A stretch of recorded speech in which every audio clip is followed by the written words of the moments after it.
I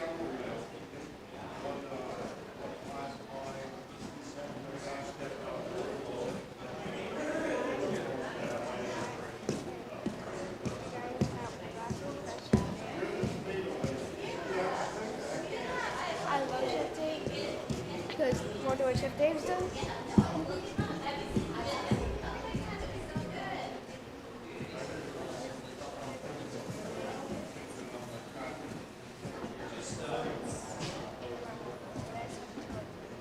Hi. Hi, can you No, but when we do the Pledge of Allegiance, you guys are going to come up and lead us. Okay? No, I think you're just going to stand here.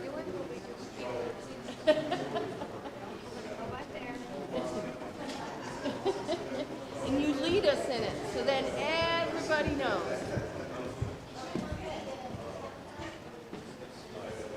You're not selling any cookies? Yes, we You are. have a table. Yeah. No, the one by the library. There's one with 2 seats there. That's yours. I can show you where it is. Okay. Yeah. Oh, Bradley's at the wrong table then. I guess take the little table then. That man. He took the wrong table. You be the person that's willing to count the money when it's time? Oh yeah, sure. No problem. I'm just making an amendment for Linda.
I didn't add in the patrol and the appropriations.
the school.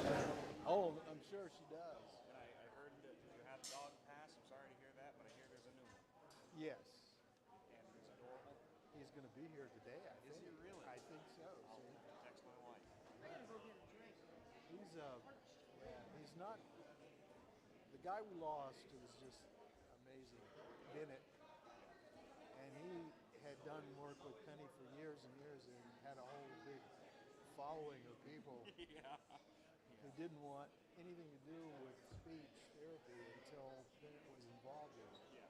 And it's amazing how much difference it makes. Yeah. Anyway, yeah. The new one is Winston. Yeah. Yeah. She talks a lot about it. He's 90 pounds. He's a giant. He's the biggest golden we've ever had. That's a lot of dog. It is, and he's still a puppy. He doesn't know what to do with it. So you'll see him. Yeah, good. How's your business? Everything good? I took some time off this winter. Oh, okay, good. We had some work lined up, and then the customers pulled the plug on the project. So it was October, and I was looking for work in November. You know what? I'm not even gonna work for it.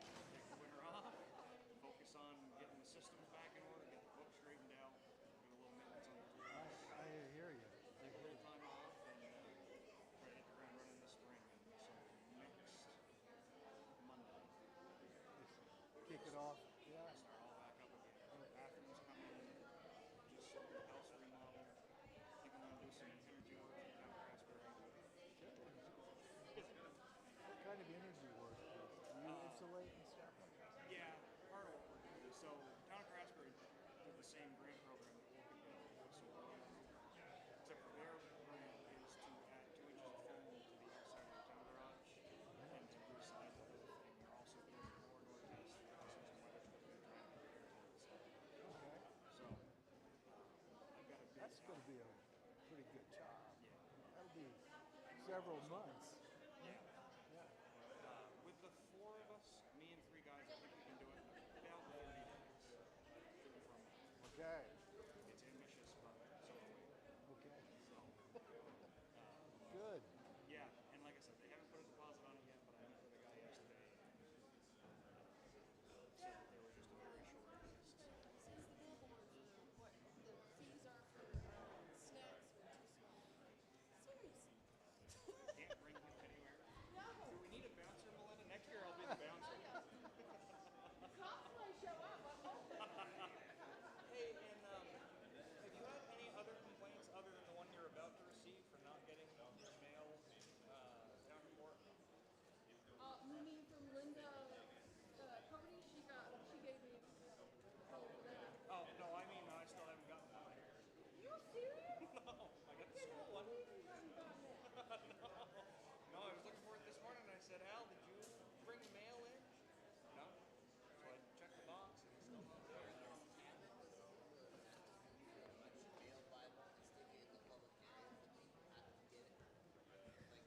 I'm gonna have to check on that, Michael. Yeah, that's. Hey. Oh, here. I think a lot of places do that because we know, right?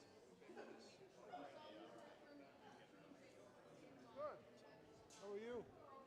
Surviving the winter solstice. Yeah. 31 days, it never got above freezing. That's not as bad as it had been. I know. I remember. I came in to Vermont in 1974. 74 until probably 83 or 4. We had some winters. I think it was 82 or 83. We had 53 days Yeah. below zero. I think it was, yeah. I was ice fishing Caspian. 4 feet plus ice. I believe they were driving trucks out there. No, I'm making you mobile. The part I liked, there was 2 guys from Mutton Jet.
that be mine? Yep, it's live.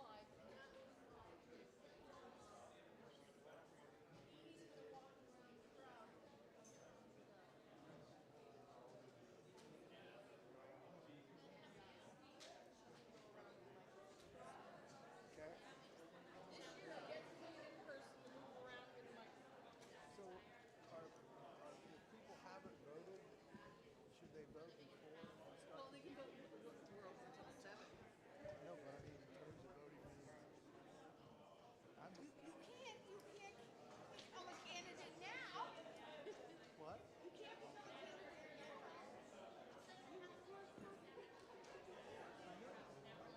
Yeah. You can do a right, yeah. But you can't announce your candidacy here.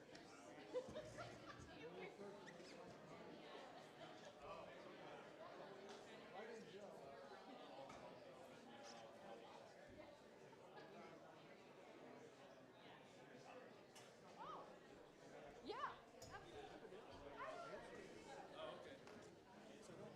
Can I get one for Jim Holton too? Sure. Do you want to leave some on the back table?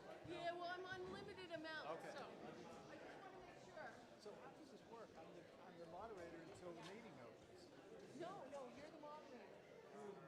Yes, because it's an Australian ballot. I won't know tonight until who the new moderator is for next.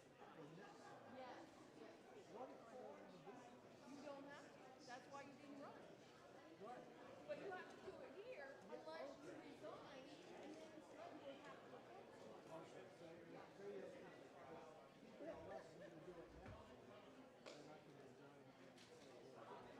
Yes, that's correct. You can decline. You have to declare anything. Yeah, no, you are already elected from last time to this time. Okay. I'm confused. How are you? You're confused. We're in trouble.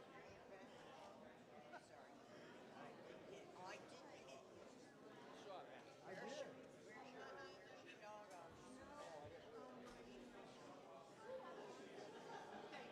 But I looked for you as I passed by. And as long as you're in your yard, I don't stop. If I see you wandering around,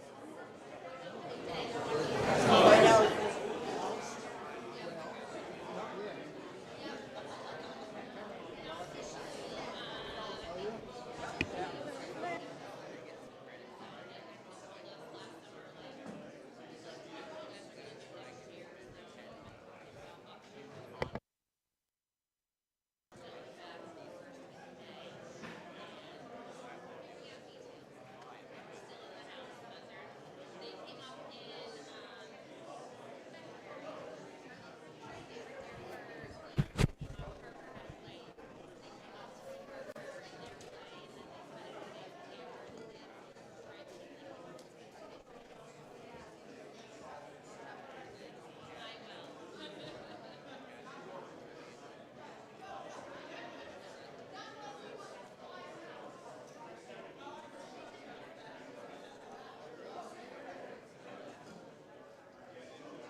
Watch says 1 minute until 9.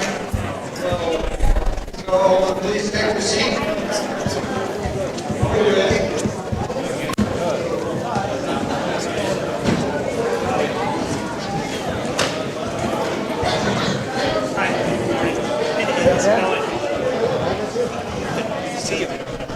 Welcome. Time to stop chatting and have a seat. So we can begin. Thank you.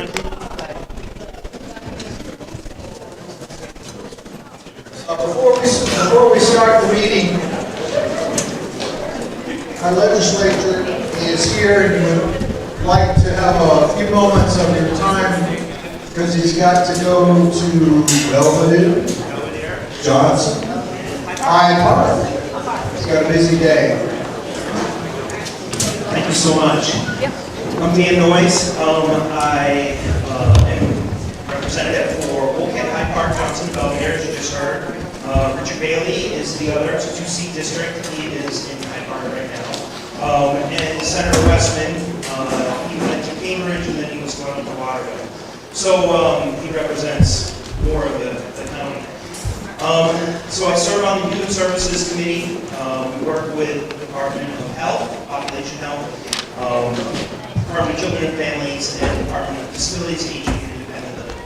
So those are kind of the three parts of state government. Any legislation or budget kind of comes through our committee, and we make recommendations on the budget to the Appropriations Committee because we don't have the jurisdiction to spend money. And some of the things I've been working on is last session we passed a bill to really look at how our education system is funded, how it is laid out, what the school districts look like. So I'm not on the education committee, but follow it pretty closely, trying to figure out like what they're working on. Right now they're looking at maps. One of the ones I just saw put Wolcott in, so Lamoille South, Lamoille North, and Orleans Southwest all into one supervisory union. I've also seen other ones that group us in with Washington. So I haven't really seen any definitive maps. The committees haven't voted on anything yet. And obviously I'm going to have to take a close look at whatever's proposed to figure out what that's going to look like for Wolcott. As well as some funding structure. So a few questions earlier this morning about second homes, and that's kind of part of this Act 73 is to look at how we have a homestead rate, a non-homestead rate, and then something around second homes like Airbnbs. But we also have to think about honeybees, right? Those that have been in the families for generations. How do we keep those so that they're not taxed as an Airbnb would be? Because that's not what they're being used for. They're not income.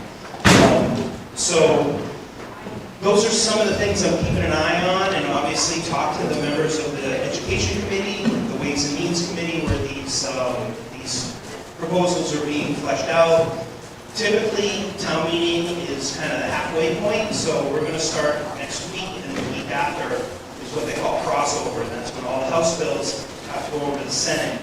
And so it's going to be a lot of those bills will be coming out of the committee, are the same as in Human Services, and then they go to the Senate, and then after we take up Senate bills for the rest of the session until the end, when the House bills all start coming back before they go to the governor. So we're coming into a pretty busy time when there's a lot of proposals that will be coming over, especially on our education funding, tax structure, and the budget. So, but those are take a long time, a lot of work to kind of understand them, and very frustrating for me on some level. But I also have a win that I wanted to talk about real quick, because I've been working on helping foster youth who receive survival benefits or get disability benefits, or that are from Social Security. Right now, that funding goes to the state. It's around $800,000 a year. It's roughly 150 children that are in foster care that receive these benefits. It's their money. They're basically paying 100% tax on their benefits. And so when they leave foster care, that money should go to that. And so something I've been working on to put the disability payment into what's called an ABLE account at the Treasurer's Office, so that they can have that money for their housing or whatever they need for their care once they exit foster care. And then survivor benefits. It's going to be a little bit more complicated because of some federal regulations around income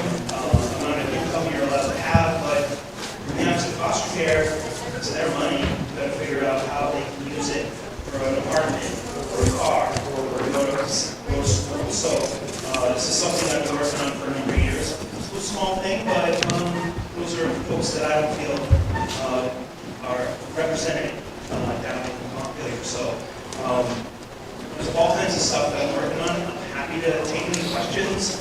Always available. I put a kind of a town meeting report up front. So yeah, if anyone has any questions, happy to answer. And I'm always available, live here in town. My email address, phone number, it's all on that, and then just Google me. I'm pretty good. So thank you so much. Appreciate your support. Thanks, Thank you. Thank you, Dan. So welcome. Thank you all for being here, for taking part in Wolcott Town Meeting. Town meeting is not exactly what it used to be, but it's still, I believe, a very important gathering of the citizens of Wolcott to hear the issues, to make decisions on those decisions that we can still make, and to see each other, sometimes for the only time during the year. But it's good to see you here. Thank you very much for coming. Before we begin, we'd like to take a few minutes to highlight information available today from town committees and community members. This is your opportunity to become more informed about what's happening in town. So please take time to visit the various tables around, in front, and inside here, to check in with people about what's happening.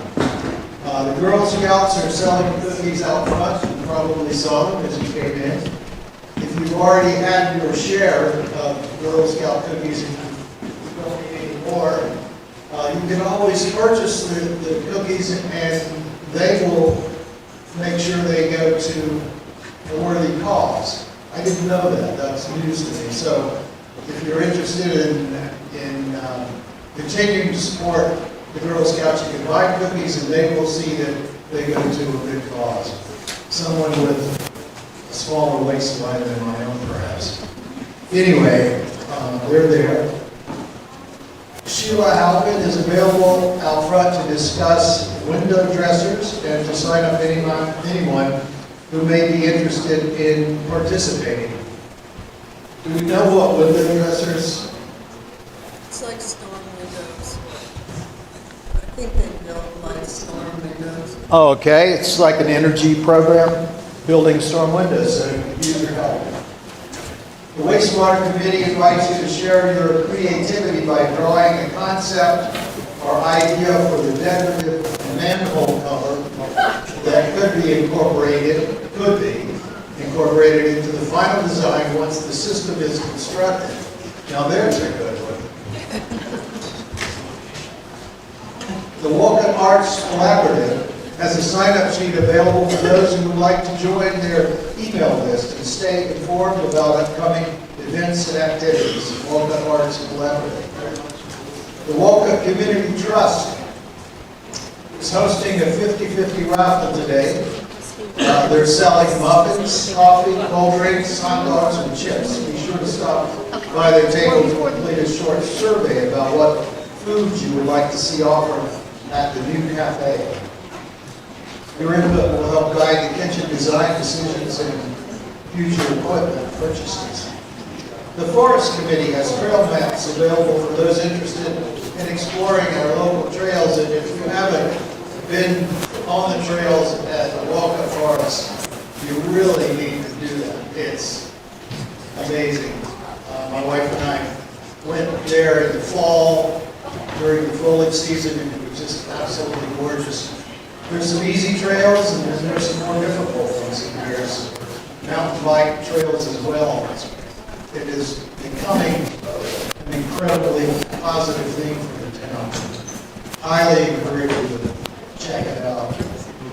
The Wolcott Volunteer Fire Department is representing the department and available to answer questions. And if you're interested in volunteering, I think they'll sign you up. All right. The town is still seeking donations in the amount of $646 to complete the conservation of the Bear Swamp parcel, which voters approved overwhelmingly for conservation use last year. The town must raise a total of $6,500 for the stewardship fund, and it has always been our intent not to use taxpayer dollars for this purpose. Donations are tax deductible and should be made payable to the Northern Rivers Land Trust. Envelopes are available at the wastewater table. Where is the wastewater? Out in the lobby? Out in the lobby, wastewater. Over there, okay? You're there. That's kind of an interesting designation, wastewater table. And we have heard from our legislator. Before we begin, I'd like to take a moment of silence in remembrance of Richard Lee, whose picture is here. And if you didn't know him, you missed some. You missed a guy who was always smiling and full of wit, vim and vigor, as they say. And many of us used to see him at Hannaford's, I think. I know that's where I saw him. And he would catch me up. If I had a moment, he would catch me up on anything I wanted to be caught up on. And I personally miss him greatly. He had a deep love for the town. He served on the select board for 12 years. 12 years, that's a good run. And we're going to be missing him. He's left Wolcott a better place than when he was on, when he started. So we'll miss him and we thank him.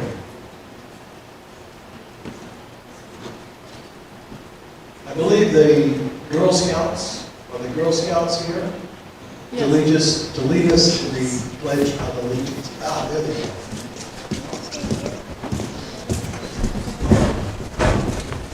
Look at those badges. Okay.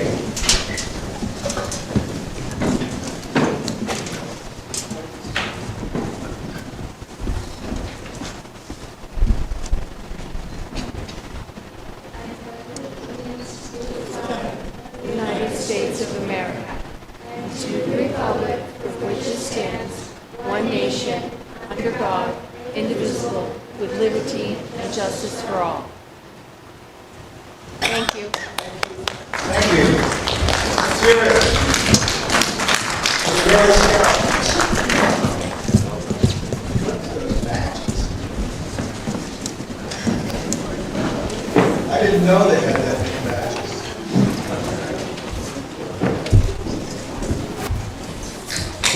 Anything else before we start?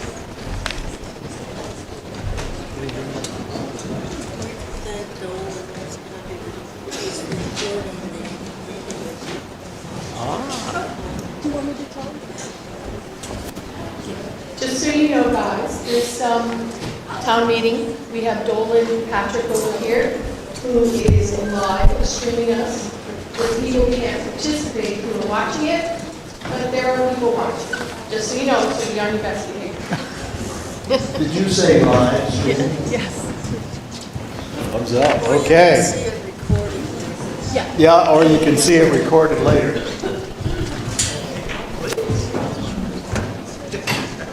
Okay, we're ready to begin, open the town meeting. One of the things that we're supposed to do that I always question is I'm supposed to read all of the articles before we start the meeting. And if I could entertain a motion to waive that requirement, we won't have to go through and read all the articles before we start, and we can take them one at a time. If you feel that it's important to read all the articles before we start, then don't make the motion about it. Mr. Cotter. So moved. Okay, we're not even open the meeting, but all in favor of waiving, say aye. Aye. Opposed, waiving the reading, say nay. All right, thank you very much. So the legal voters of the town of Wolcott, Vermont are hereby notified and warned to meet at the Wolcott Elementary School in said town on March 3rd, 2026 at 9 o'clock in the forenoon to act upon the following articles of business. Article 1. Shall the voters appropriate $21,742 to the following social service agencies pursuant to 24 VSA subsection 2691. And the list includes $500 to the American Red Cross, $1,200 for the Central Vermont Adult Basic Education, $1,700 to the Central Vermont Council on Aging and RSVP, $500 to Clarina Howard Nichols Center, $500 to the Craftsbury Saplings, $1,000 to the Hardwick Area Food Pantry, $400 to the Home Share Vermont, $500 to Justice for Dogs, $1,200 for Lamoille Community Food Share Incorporated, $500 to Lamoille County Conservation District, $1,082 to the Lamoille County Special Investigation Unit, $750 to Lamoille Economic Development Corporation, $500 to the Lamoille Family Center, $5,010 to the Lamoille Home Health and Hospice, $300 to Lamoille Housing Partnership, $1,400 to Meals on Wheels in Lamoille County, $1,000 to North Central Vermont Recovery Center, $1,000 to North Country Animal League, $1,000 to River Arts, $1,000 to the Rural Community Transportation Incorporated, $500 to Salvation Farms, $200 for Vermont Rural Fire Protection Program. What is your pleasure? Shall we address the article? In motion? Approve the article. Is there a second? Actually, I have a question. I want to bring something up about We it. have to move it and second it, and then you can ask questions. Second? Got it? Who was second? Wait.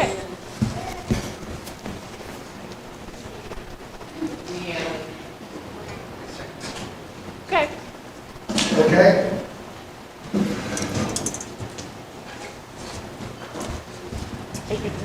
Hi, my name is Ruth Schroeder.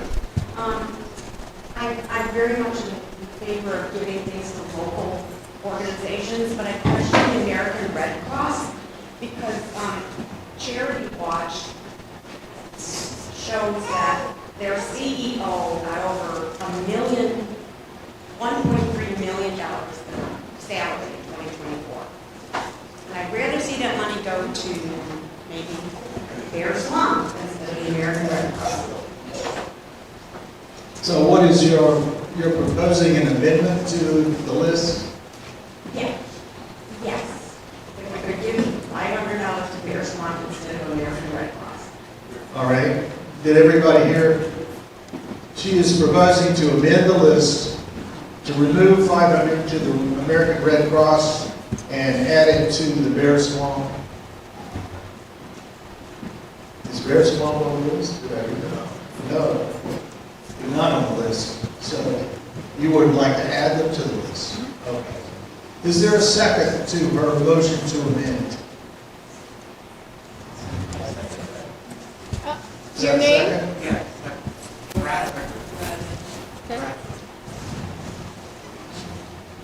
Bradford Emery. Okay, so the motion has been made. There's a second to remove the $500 from the American Red Cross and to add it to the Bear Swamp. What is the fund called? It's our, Northern Rivers Land Trust. Northern River Land Trust. Okay, so it is on the list. Okay, sorry. It's not on the list. Okay. It's the northern, I believe she's suggesting that money be put stewardship fund for the Bear Swamp Conservation Land. It is not in the warning, but we are trying to find that $646 so we can conserve the land.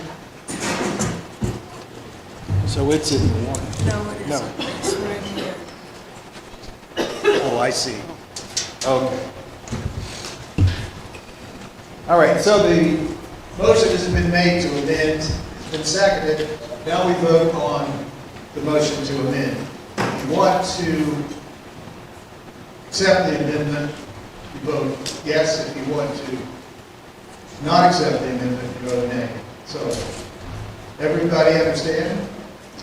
All in favor of the amendment, say aye. Aye.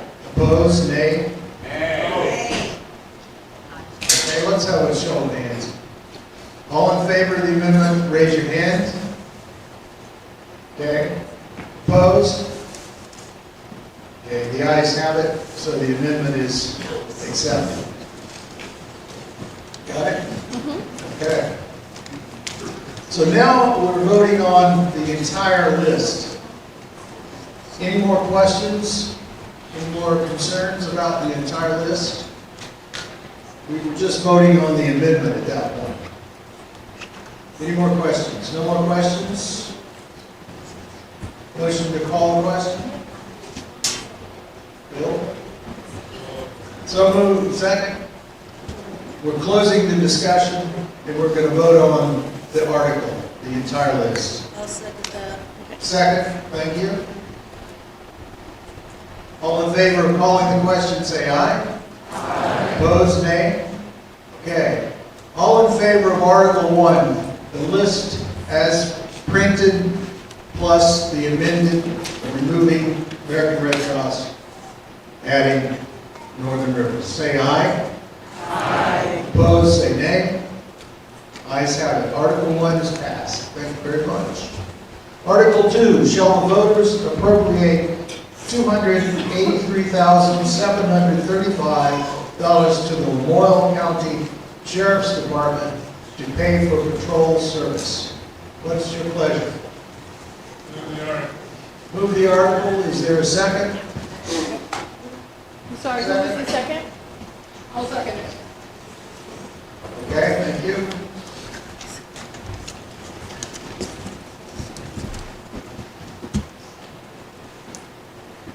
So the article's been moved and seconded. All in favor of discussing the article, say aye. Aye. Opposed? Okay, the floor is open. Any questions? Any comments? Call the question? Oh, we have a, do you have a question, a comment? Yeah, I'd just like to point something out. I'm not sure why this is still here like this, because this body voted last year to have this, like, we'll put this in the budget.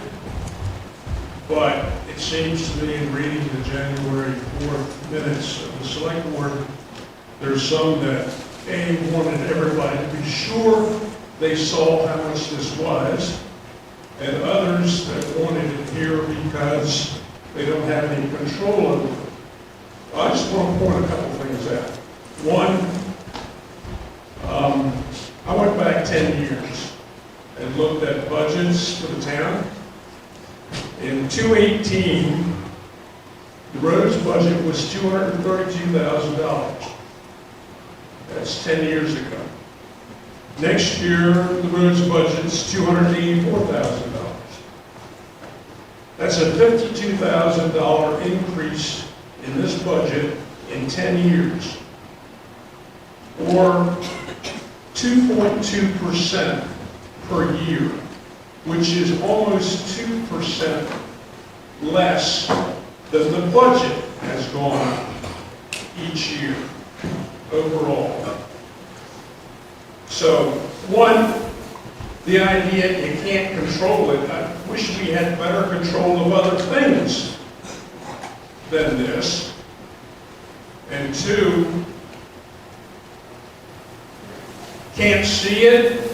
Well, the problem I have with it not being in the budget is that You can't see what it was last year. You can't see what it was the year before. And if it was in the budget where it belongs, the people in this town could see what the actual increase each year is to this particular item. So again, I'm not going to ask for a vote again because apparently the select board doesn't listen to our votes. But I'm going to ask again that they put this in the budget under public services where it belongs. Okay. Any other questions or comments? There's one right there. My name's Liz Courtney. I think I was a part of this discussion last year as well.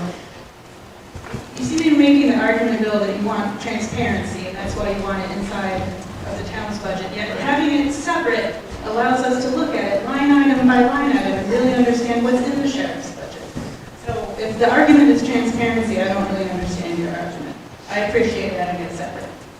I also want to know that the second largest thing in the whole budget is the cost of insurance. So insurance is the thing we should be angry about. Any other questions or comments?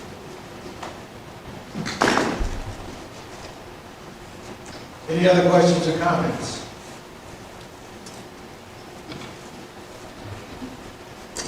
There being no other questions or comments, your motion to call the question and vote on the article. No question. Is there a second? Second. All in favor of calling the question, say aye. Aye. Opposed, say nay. Shall the voters appropriate $283,735 to the Lamoille County Sheriff's Department to pay for patrol service? We are voting on the article. All in favor, say aye. Aye. Opposed, nay. Ayes have it. Article 2 is accepted. Article 3, shall voters authorize the select board to negotiate the purchase of a .34 acre of land at 4146 Vermont Route 15, presently owned by Lamoille County, to be used as a municipal parking lot. Funding would be paid from reserve funds set aside for this purpose. What is your pleasure? Shall we address the article? Is there a second? Second. All in favor of addressing the article, say aye. Aye. Opposed? Nay. All right. Are there questions? Are there comments? Do you know what property we're talking about? No. Okay. So I put together some facts about this. So this is the lot, half the lot that's closest to the post office in downtown Wolcott. It's presently used as a parking area. The town only owns half of that. So we were approached back in probably 2022 by the landowner to see if the town would be interested in purchasing that land. And so since then, the town has conducted appropriate environmental due diligence on that. We've conducted a phase 1 environmental site assessment at a cost of $2,000. And we have completed a phase 2 environmental assessment at a cost of $21,655. And the town has applied for an umbrella application, which I'll explain in a minute, at a cost of $1,198. And we've done a supplemental site investigation on that property and a corrective action alternative plan at a cost of $20,290. The corrective action plan was completed in March of 2025 at a cost of $4,960. All that money we were able to get through a grant from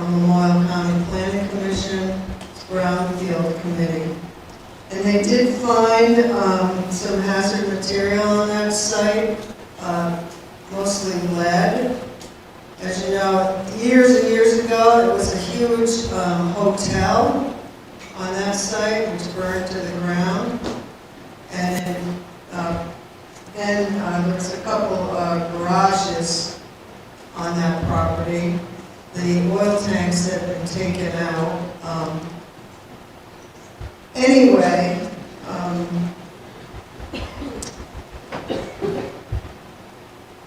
the cost to remediate that is going to be $21,839. What it entails is taking 6 inches of soil off the site around the contamination and then putting a hardscape on it. So basically it can only be used for a parking area, it can't be used for development at this time.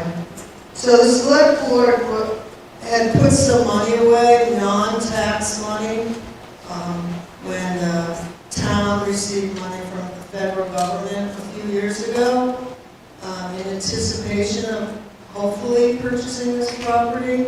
So that's been set aside, and we're asking you to allow us to negotiate the Champlain oil.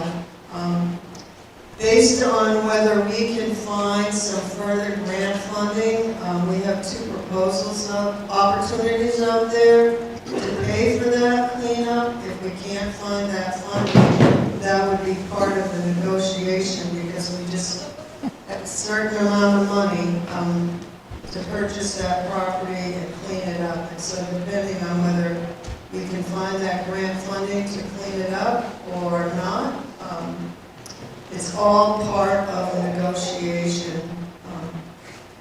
So we are hoping that you will have confidence in this board, that we can do the right thing for the town of Wolcott. I find this is going to be another economic, will help towards more economic development in downtown Wolcott. It adds to the infrastructure, with the wastewater and then having a parking area. No one's going to come and start fixing up the village if the infrastructure is not in place.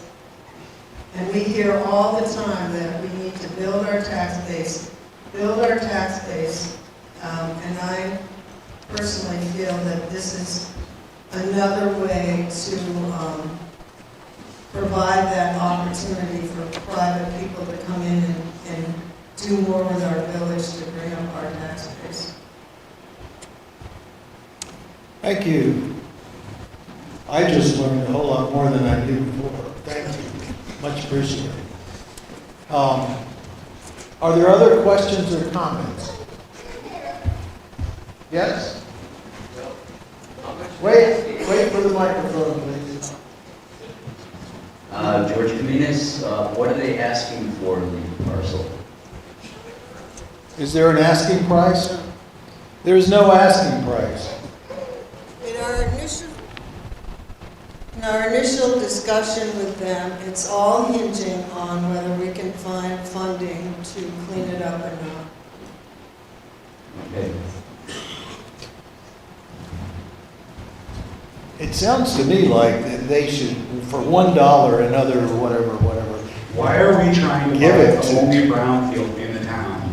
That's the property, Champlain Oil. They should be the ones that remediate, not us. And your name is? My name is Mike Thomas. Okay. Why should we own that piece of property forever and be the ones that are liable for whatever future state permitting or whatever? Champlain Oil should be the one. We hear you. We hear you. So the answer is here. As I mentioned before, we have applied for the WELL program. That is a program from the state which provides liability protection for developers, which we would be considered for being held liable for pre-existing hazardous substances, provided we didn't cause the contamination. So this program encourages redevelopment. It's through the Vermont Department of Environmental Conservation, and they will give us a certificate of completion when we met our remediation guidelines, but this is a program that protects us from any liability, and we already are part of that. I think Champlain Oil should get that sort of foundation. Appreciate it if you would wait for the microphone so we can hear what you have to say. Thank you. I think Champlain Oil should get that contaminated soil out of our town. We shouldn't be ownership of that. We shouldn't be ownership of contaminated soil. I mean, this is the only brownfield in town. And you just want to put up your parking lot, really? And this is, where is the Champlain Oil representatives? I don't see them. They haven't done anything with it for years. This is not the only brownfield in town. Underneath the parking lot of our town office is a brownfield. There's a place by our trailhead that's a brownfield. We've worked to clean it up. We have a certificate. We've remediated it. There's numerous brownfields in this town. So this is not one. Yes, maybe at the end, if you can't find any funding to clean this up, Champlain Oil will have to clean it up. But that's part of the negotiation.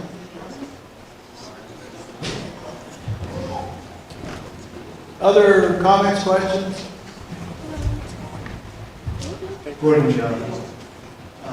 First of all, thanks, Linda and Select Board, for navigating the process and doing the work. I don't know Champlain Oil. I expect that they're a private company like Lamoille. Other small businesses have limited resources, and being able to navigate the process of obtaining grants. We've got some experience to do that in our town government, and so I think it's a good use. It benefits all of the town of Wolcott that we're looking into that, doing that work and making sure that it actually gets done rather than leaving it in the hands of a single private company. And so I'm grateful to you guys for taking on the project and cleaning up a brownfield and doing the work to see that brownfield gets cleaned up in that particular spot adjacent to the river and the Wolcott Road coming in. I think it's great that we're doing this, and I strongly support the notion. I think it would be good for the town to own the property for the reasons that you laid out. And so I would encourage folks here in the meeting to vote for it. Thank you. Are there other questions and comments? Other questions and comments? Yes. Are we authorizing you some sort of maximum state pay for that?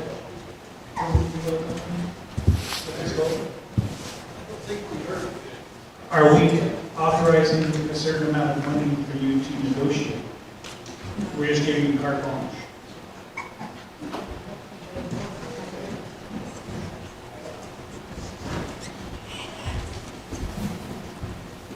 No, today you're not setting a limit on the price. This is non-tax dollars that the select board has jurisdiction over.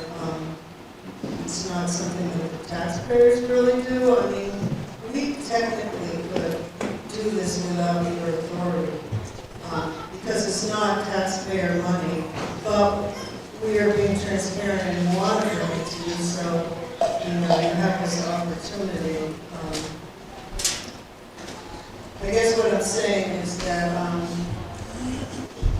you have the authority to want to own the land, but you don't really have control over the money. We have a certain amount of money, and we don't want to say how much that is because then it breaks down negotiation. It's out in the public.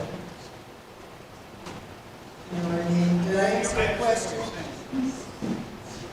There is a number. We don't want people to.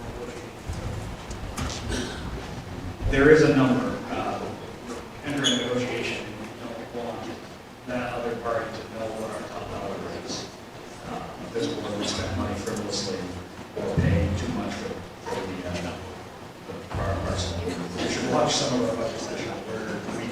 are and bring it to a wall. Any other questions, comments? Back? My name is Chris St. George. I just want to say, it sounds like you've already found the money to do the assessment and find out how the land has some contamination, and that's just going to give us leverage in negotiation when you meet with the landowner. So I appreciate it. It sounds like good.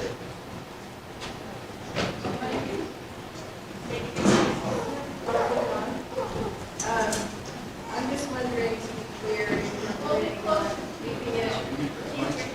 Okay, Barbara, I'm wondering, so I can be clear about it, if we're keeping it as a parking lot after the remediation, or would we possibly sell it for building, and housing, or anything, maybe it's better.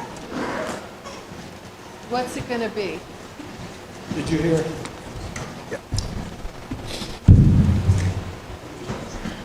Well, I think with the remediation plan, it needs to be a parking lot. That's what it was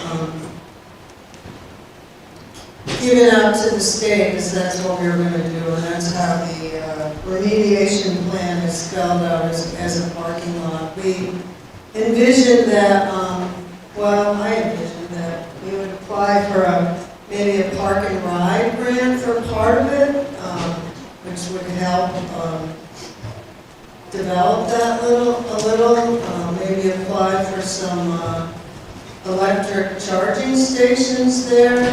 Actually, the select board met, well, we did a webinar, not a webinar, we did, hired an intern, did a schematic design of that area, how we could build it out, maybe have some trees in there, electric charging stations, and then it also will provide, continued parking for people using the town hall. We're having a lot more events there now. We need that parking area. The owner could maybe sell it to the post office at one time. They leased that, and they could shut us off, so they would only have a small part of that parking area to park. Who owns the post office? Well, the town of Wolcott owns a parcel closest to the brook, and then Champlain Oil owns 0.34 acres closer to the post office. And who owns the post office? So about half of it's owned by us and half of it's owned by this company. DeMars owns it. Yep. So DeMars owns the post office and leases it to the post Yeah, office. DeMars owns the post office property in the building and leases it to the post office. Okay. But there was a lease a few years ago where the post office leased that parking lot and you couldn't park there. Any other questions or comments? There's one more here. Behind you. One more behind. Leanne Lee, I just wanted to, someone made the comment that the company should clean it up, and which I agree to a point, but it's kind of apples and oranges. Whether they clean it and then charge us more for the piece of property, or charge us a smaller zone, and then we get the grants paid for it. It's all, to me, the same thing.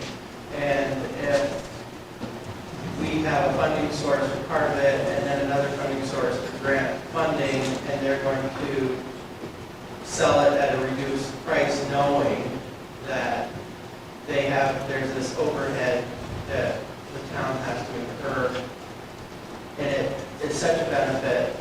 I mean, I know I use that parking lot, and it would be a hardship for so many people to not have that, because so many people do use it as parking right now.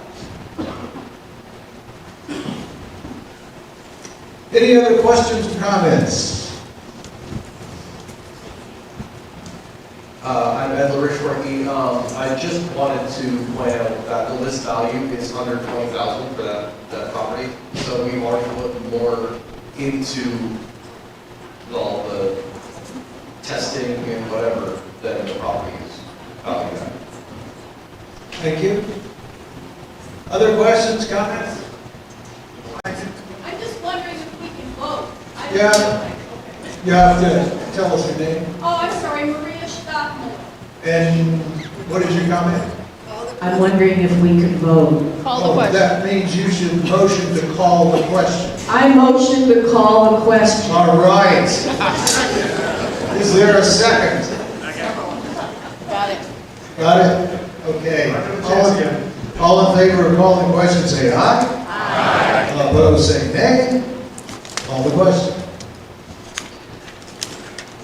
Shall the voters authorize the select board to negotiate the purchase of a .34 acre of land at 4146 Vermont Route 15, presently owned by Lamoille County, to be used as a municipal parking lot?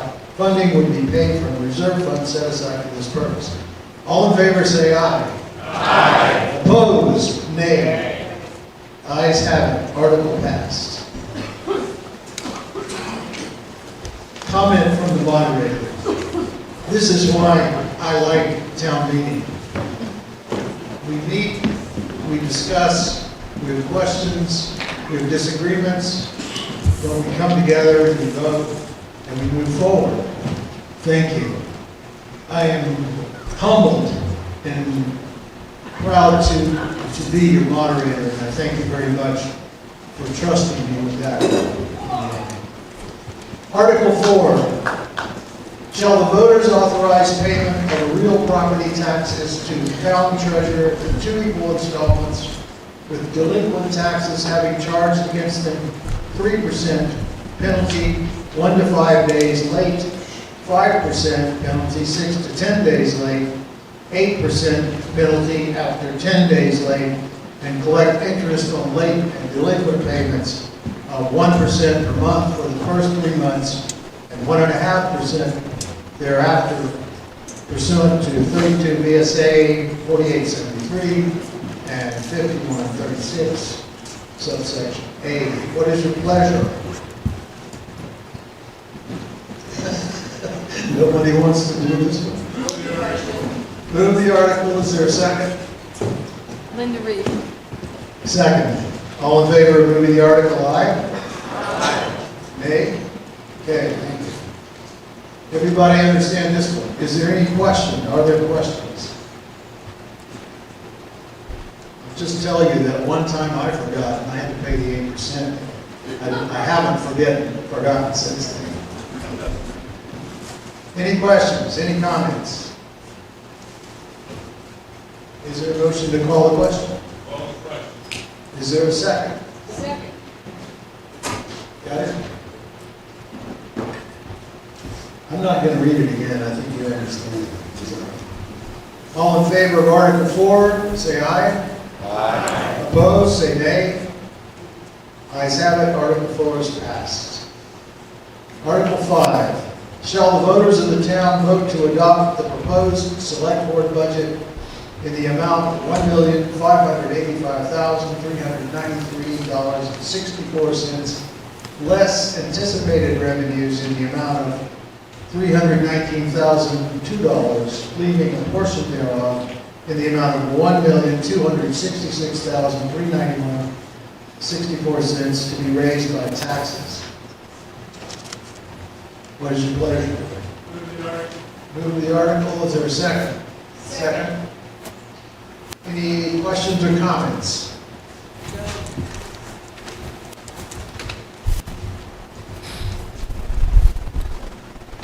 I need to amend the article because the warning wasn't, the amount in there does not match the budget, I'm afraid, and the sheriff's amount and the appropriations were not included in the award amount, which we apologize for. So the total amount of the budget should be $1,885,393.64. $870.64. That is the total budget, including the warrant articles. What was the difference, do you know? Oh, 300,000. I mean, do you know what was left on it? yeah, the sheriff's budget and the, so everything's above in the warrant. But I thought we voted on the sheriff separately. But we're now voting on everything. Because the voters voted it in, we now have to add it in to the amount that we raise in taxes. Okay, so they're explaining this to me, I'm gonna let them explain it to you.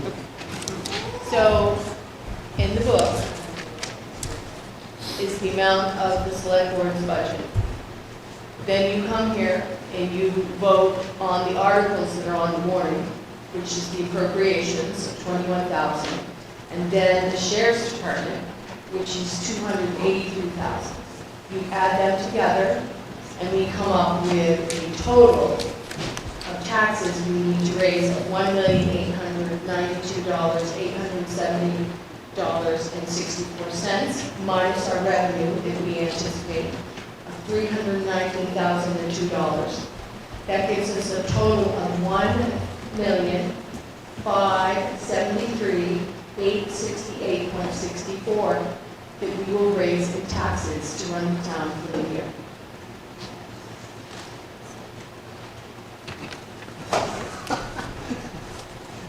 I get it. I Yeah. think, but this number is the same as this. Yes. But it should be this number less this number. Correct. Equals that. Right. Okay. Whoa. Does everybody understand what the amendment is about? Anybody have a question about the numbers? I second the amendment, by the way. Okay, amendment made and seconded. Any questions? No questions? No comments? Is there a motion to call the question? Call the question back. Yep, got it. Second. Got it. All in favor of calling the question, say aye. Aye. Opposed, say nay. Question is called. Shall the voters of the town vote to adopt the proposed select board budget in the amount of $1,892,870.64, less anticipated revenues of $319,002, leaving a portion thereof of $1,573,868.64. All in favor, say aye. Aye. Opposed, nay. Show of hands, please. All in favor, say aye. Raise your hand. Thank you. Opposed, raise your hand. Thank you. Ayes have it. Article 5 passes. Article 6 is to be voted on by Australian ballot at the Wolcott Elementary School between the hours of 8 a.m., at which time the polls will open, and 7 p.m., which time the polls will close. The legal voters are hereby further notified that voter qualification, registration, and absentee voting relative to said meetings shall be provided in Chapter 43, Title 17, VSA. Following articles will be voted on by Australian ballot. To elect the following town officers as required by law: moderator, 1-year term; select board, 3-year term; select board, 2-year term; lister, 3-year term; library trustee, 5-year term; library trustee, 2-year term; library trustee, 1-year term; cemetery commissioner, 5-year term; cemetery commissioner, 4-year term. Dated at Wolcott, Vermont, 21st day of January, 2026. So this is to be voted on by Australian ballot. And we need to approve the article. But we don't really need to approve the article. You approve it by voting. Okay, a clarification. It's an article, we usually approve the article, we're not approving this, you approve the article by voting. The process whereby we elect these officers by Australian ballot was determined several years ago. Correct. And that's the authority that we're operating on at this time. Yes, until otherwise voted on. Until otherwise, if you, just a footnote, if you wanted to do this differently, you'd have to get it on the warning for the next town meeting and have it voted on again to do it differently than we're doing it now. Any questions about the article? Comments? Yes, sir. Tell us who you are.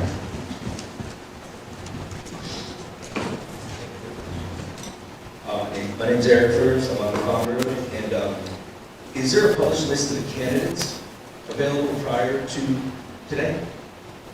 Because I know candidacies get shut off at a certain point, so that gets locked in, so is it on the website or anywhere for us to have a Sample look? ballot.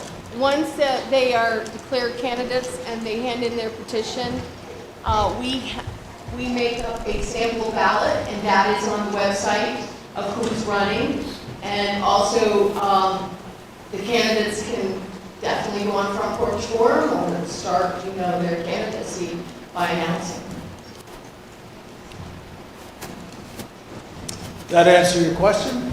Absolutely. Okay. Any other questions or comments?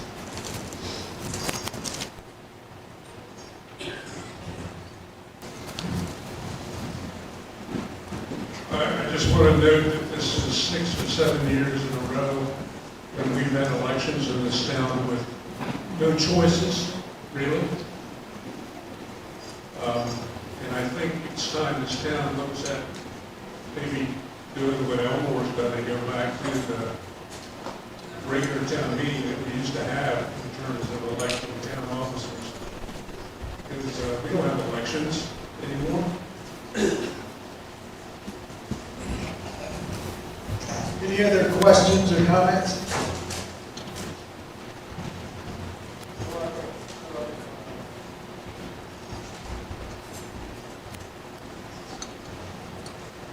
Bill, to address your comment to that, I agree, there are not mostly uncontested elections, but I would, rather than say, hey, let's go back to the old way, the way Elmore's doing it, I would encourage everybody in this room to step up and run. Serve the town. Help out. There's lots to do, plenty to do. So that's my comment on that.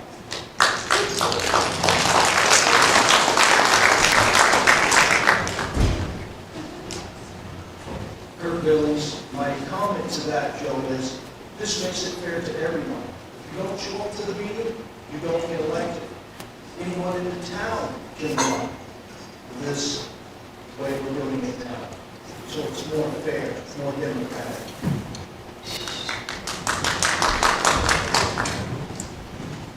Other comment, question in the back?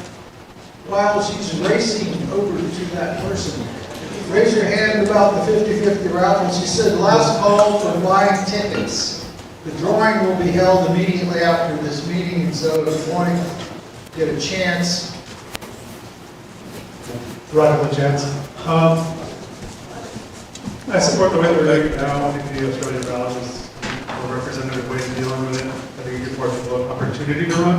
I do think that would benefit a deeper candidate pool if we had a showcase or information session where potential candidates have understanding of what these different jobs do, what the responsibilities are, and kind of make that as a annual event, seasonal event with plenty of lead time before the next election so that people can consider and organize a candidacy. Those are my thoughts. Thank you. Other comments or questions?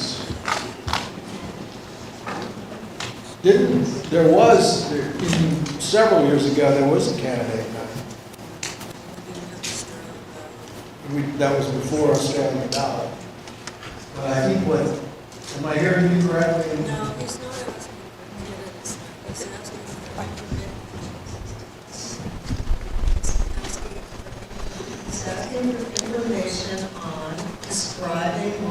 all the duties entail. Like, what does the moderator do? What do select board members do?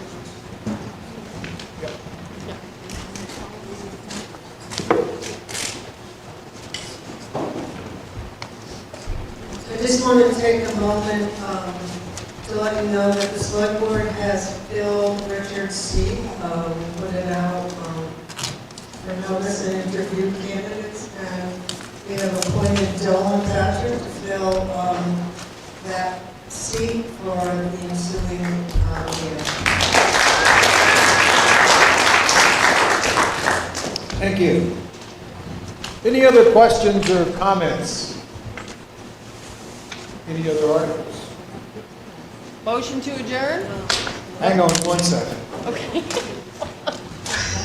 That's the next article. Well, I just wanted to let you know that I am not running for moderator for next year. And thank you. I appreciate that. But it's time for someone else to take the stand and to take care of business. I don't think there are any names on the ballot running. Nope, you can write in anybody. If you write in me, or if you've already written in me, and I happen to be the winner, I will have to resign, and then the select board will appoint. It's short notice to try to figure out who's going to do that. So if you elect me, I would encourage the select board to have some interviews with some people and try to come up with someone who really wants to do it. Yes? Can we nominate your son? My son? Yeah, if people haven't noticed, your son is here. Oh, you're talking about my son Winston with the golden hair. Just talking about my dog. Stand up, Winston. Where's Winston? Is he here? Oh, he is here. Hey, buddy. Anyway. Yes. For an English major, you have been one hell of a moderator.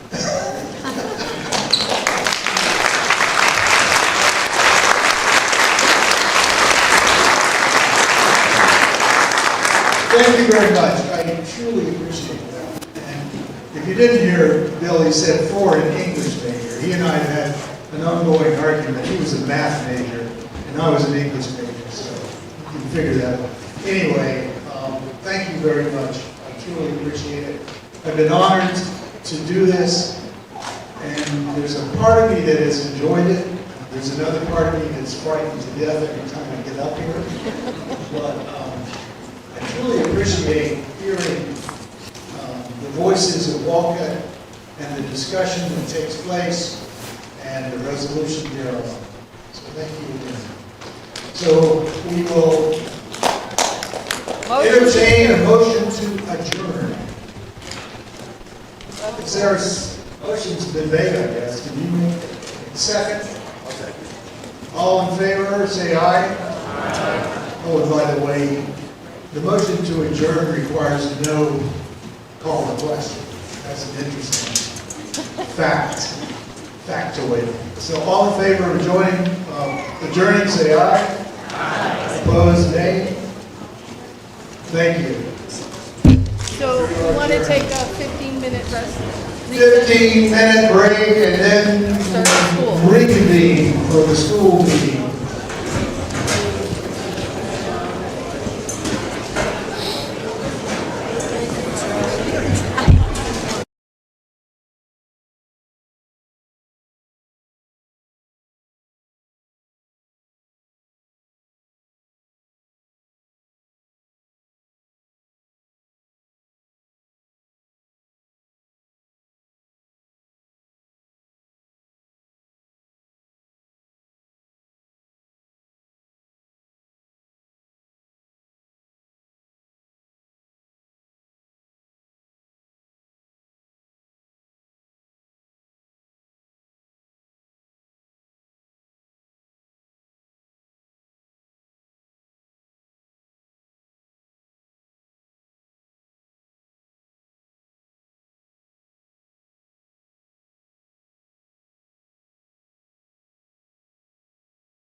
Out of towner. You can let him now. Look at him now. Integrated into the fabric. Sort of. Depends on who you ask. Right. Oh yeah. I had. Did you ever know Henry Smith? So. He was a farmer on East Hill. When you go on East Hill, you know East Hill? It goes up and then it kicks it down. Yeah. The barn is gone. He lived in a mobile home across. The barn was there and he farmed all that. And he was a real. He loves that thing. No, everything that he would say about me. Yeah. And I've been here maybe 3. I've been here maybe 25 years. And I saw him down at the store, I hadn't seen him for a while. And he said, Joe, you still here? I said, yeah. I said, I'm still here. You sweat? I said, yeah, you want some black fly? You sitting down there. Perfect. Oh, that's great. He had a barn with cows and he had a whole bunch of cats. And years ago I had a cat, a white cat, blue eyes, totally white. And he would disappear from my house for a week or two. I had no idea where he was doing. I learned after, I don't remember how I connected and how Henry connected, but he was going to Henry's back. And he could leave him because we gave him these wonderful cats with pharmacy. Yeah. And so that's great. Henry and I sort of had a good relationship. Oh, that's great. All right. Okay. I think.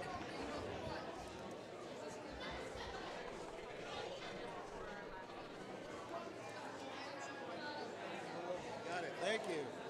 Okay. I think we're good to go. All right.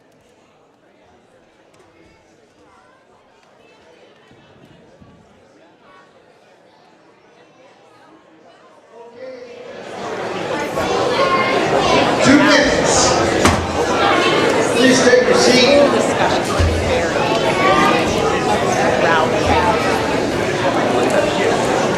So you were the clerk last year, or are you still? Okay. 1 minute. Yeah. Meeting. Please take your seat. Put a bookmark in your conversation.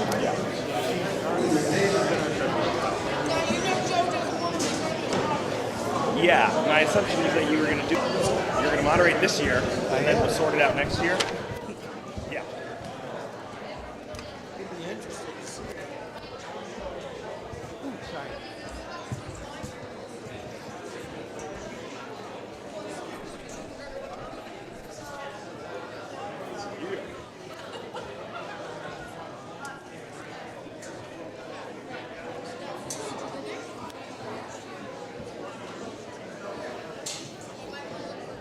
Yeah. I mean, my hope is just to sucker whoever does the town meeting into it. I mean, give them the great honor.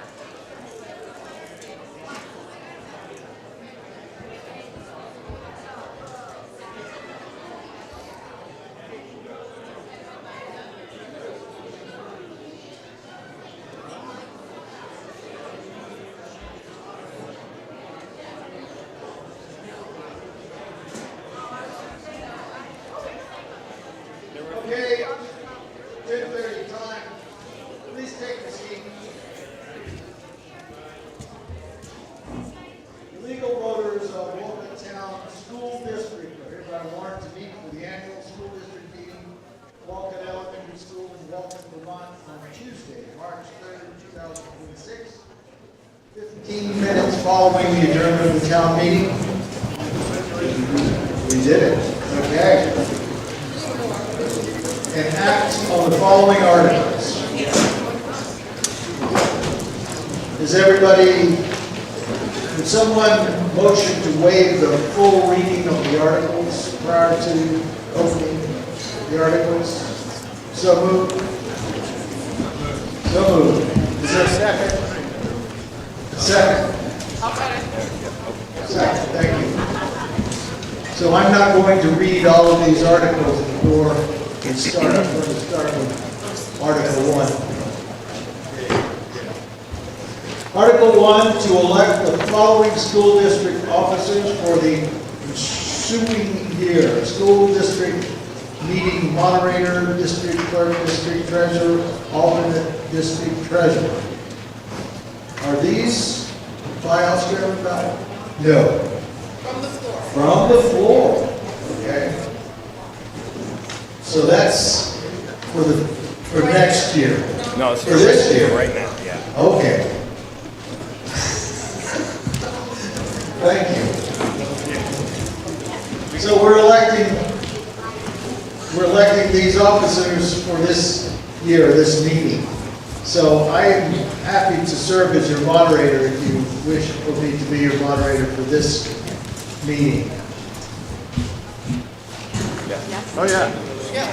Nominations? Penny Hester Ingram, thank you. I'll second. Second? Winnie second. We got a Winnie, second. Winston the dog second. Okay, thank you. Melissa second. Got it.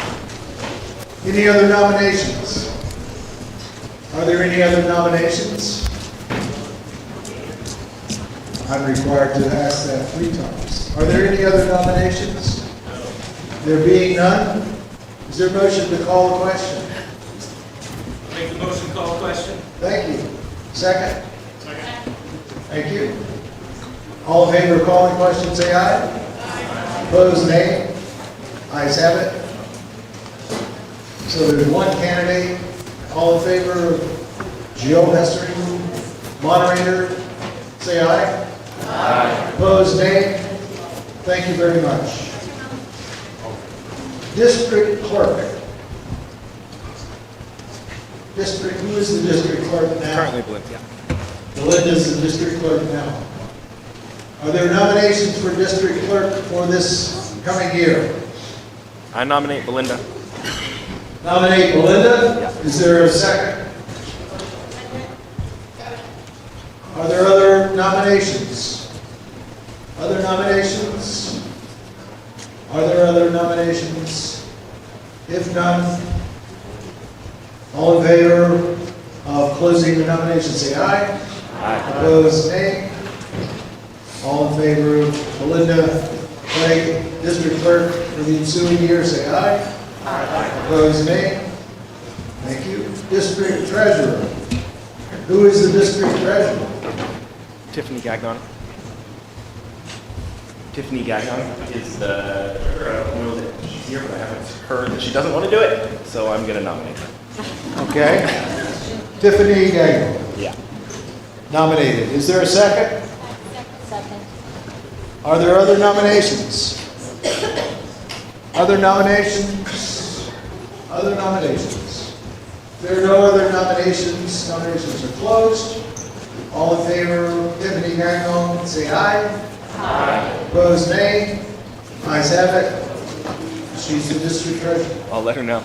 Okay. Alternate district treasurer. There's currently none. There is currently no one as the alternate district treasurer. And That's right. and it hasn't been an issue.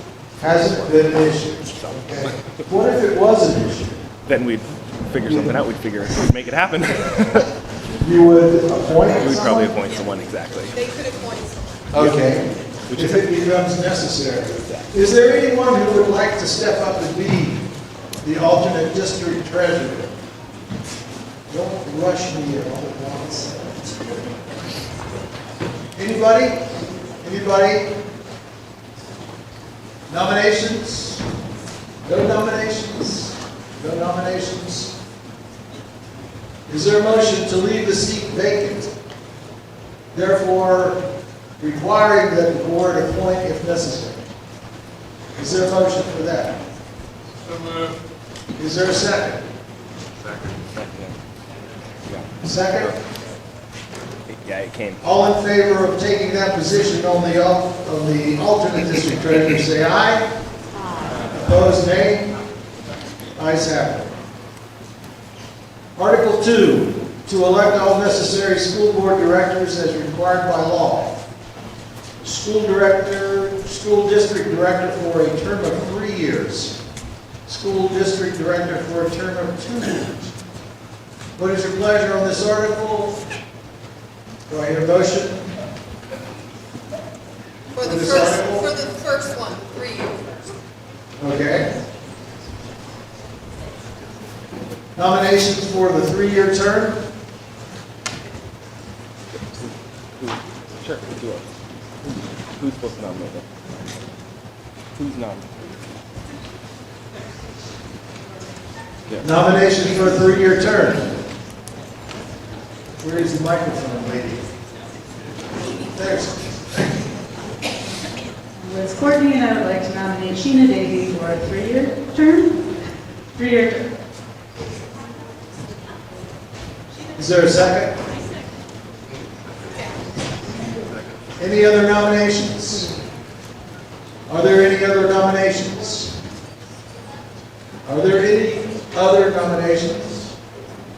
And Penny says I need a hearing aid, which is a case where I do, so. Your name? Sheena Davy. All in favor of Sheena Davy, say aye. Aye. Opposed, nay. Ayes have it. Thank you. School district director for a term of 2 years.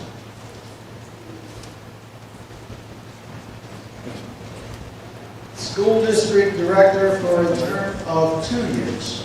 Any nominations? We got one in the back.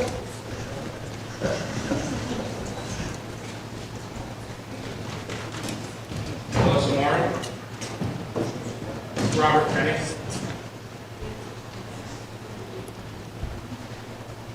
Melissa Moran is what he said.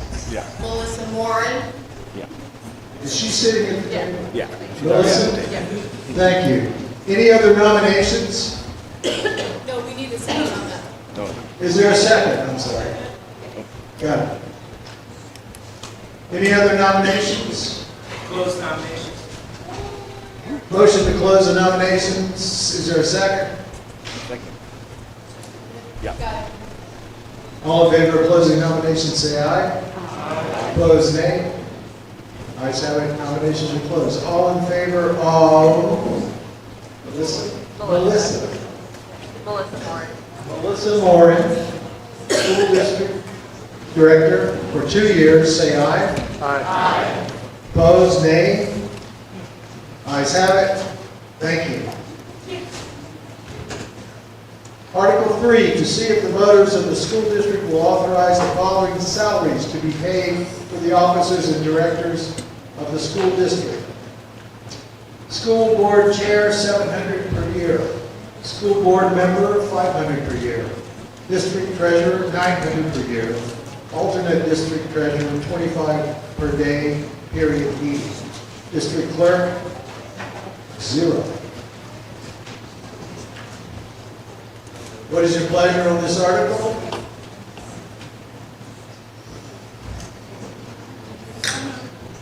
Any questions, any comments?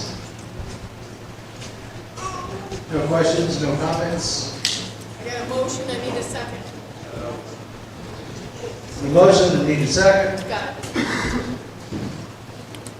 Any more questions, any questions? Any? Being none, all in favor of Article 3, say aye. Aye. Opposed, nay. Ayes have it.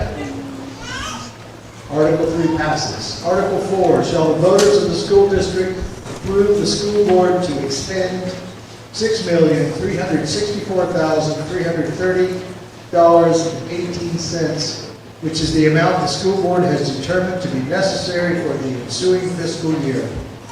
The Wolcott Town School District estimates that this proposed budget, if approved, will result in per pupil education spending of $14,382.17, which is 7.21% higher than per pupil education spending for the current year.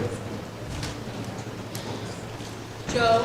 Yes. This is a discussion item since we will be voting on it by Australian ballot. Okay. But For we can this- discuss it. The floor is open for discussion or questions or comments. This particular article is voted on by Australian ballot.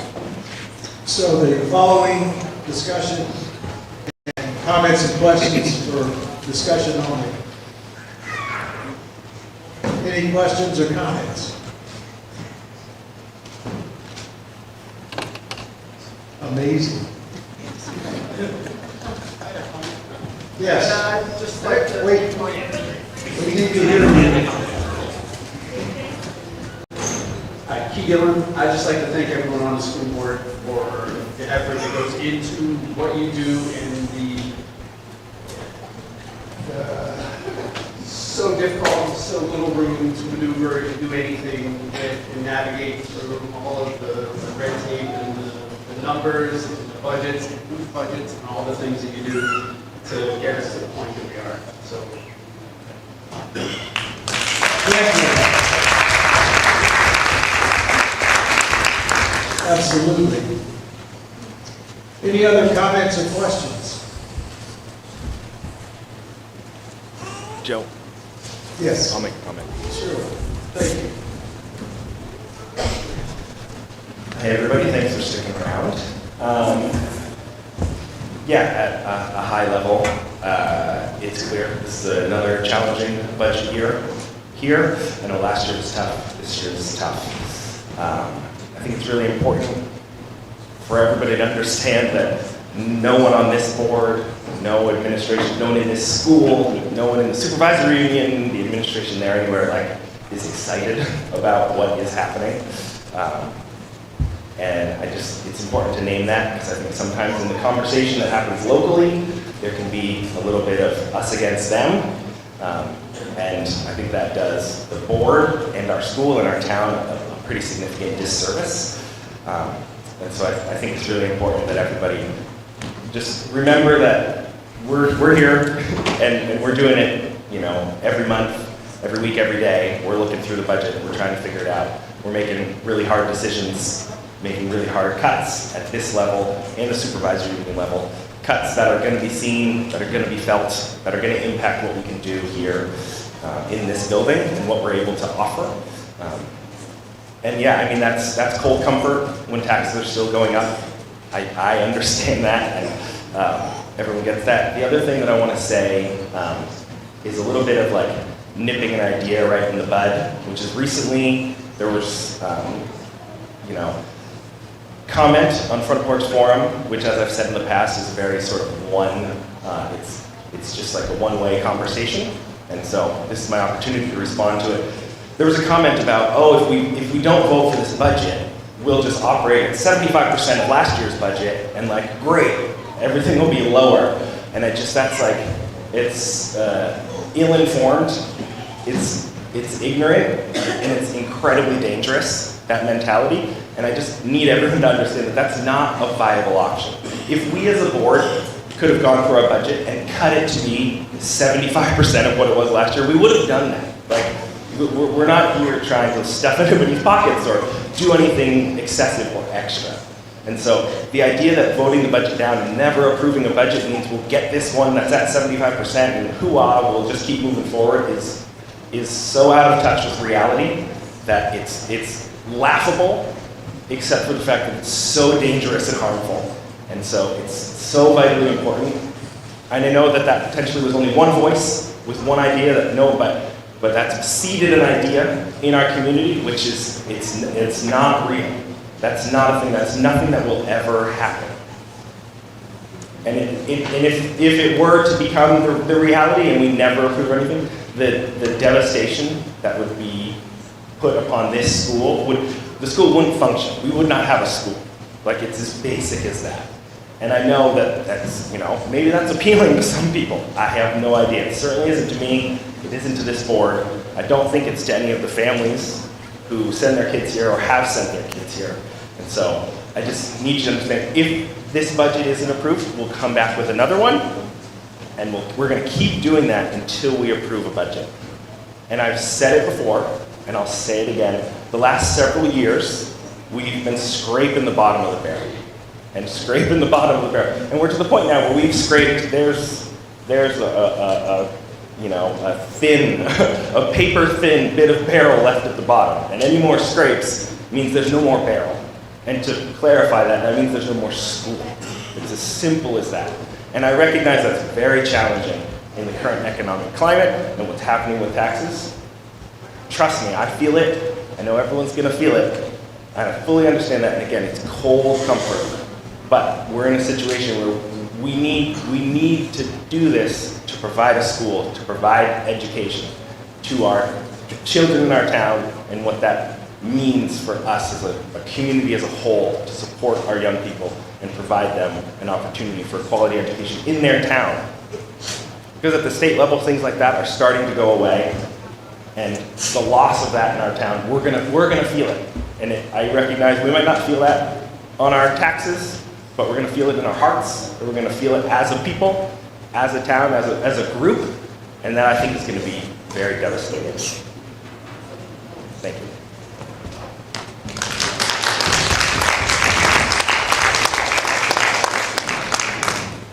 Other questions or comments?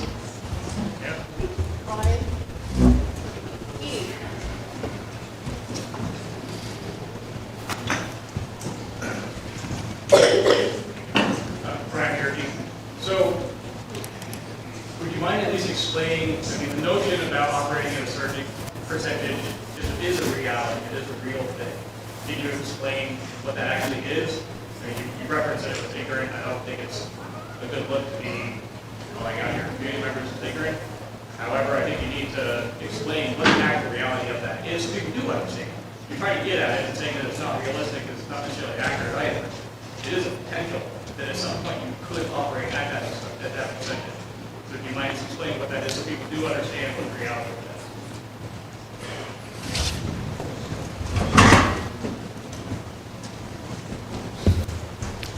So what's being referenced with that idea is that if at the end of the year, which is June 30th, if we as a town haven't approved a school budget, because starting July 1, we have bills to pay for the next year, which is what this budget will be doing.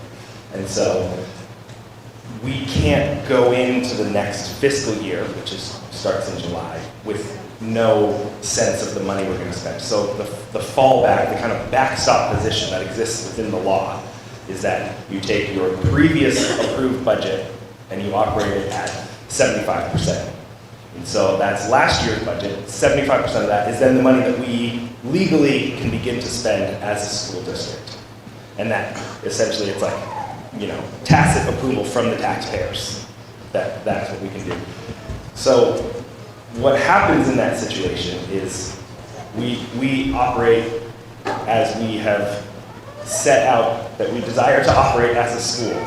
That sounds a little bit like gobbledygook. But basically what that means is we don't look at the entire next year and cut our expenses by 75% and boom, we're set to go. We operate at 100% of what we have budgeted is necessary. And we operate at that level until we either approve a budget, which will cover our whole year, or, and I don't know that this has ever happened, or we hit the 75% of the previous, and then we cannot pay. And so, if it's 75% of the previous, let's say, because there's increase this year, let's say it's 70%, so that gets us through, so many people better math than me, that gets us through 8 months out of 12 months. So we would go from July until February, March, and then some point in March or maybe April we would have no money and we would not be able to pay. So we wouldn't be able to pay salaries or the fuel we need to heat the building. We wouldn't be able to pay for transportation. We wouldn't be able to operate the school. And so that is why I say that that's not a viable option. There's nothing sustainable. And if we as a town, by voting down the budget repeatedly over and over and over and over and over and never approving a budget, if that's the choice we make, because that's what that is, that's what voting is, if that's the choice we make, that is so wildly harmful and damaging to our community, our school, our teachers. Like, if that's what happens, I guarantee that we will lose the quality veteran teaching staff that we have here is they're going to go to districts that are willing to support them in the role that they do. I guarantee there's lots of talk about our dwindling enrollment. I'd ask you to seriously consider, if you were a young family trying to figure out where you wanted your kids to go to school, and you looked at Wolcott and you saw the choices that Wolcott made for education, would you move here? Would you want to send your children to this school? No, you wouldn't. And so, if we genuinely are concerned about dwindling enrollment, about what we're doing, like to undercut our schools, to chop our legs right out from under us by trying some plan where we operate at 75% of last year is foolhardy. It's dangerous. It's an irreversible damage to our community. And like I said, if we're concerned about dwindling enrollment, tax base, all of that, we're not painting a picture of a town that is appealing to young families, which is, I think, what I've heard several years, certainly today. Those are the type of people that we want, and we're trying to bring into our community. And this is a way that we could be doing that by showing that we have a high-quality education. So, I hope that's enough to answer.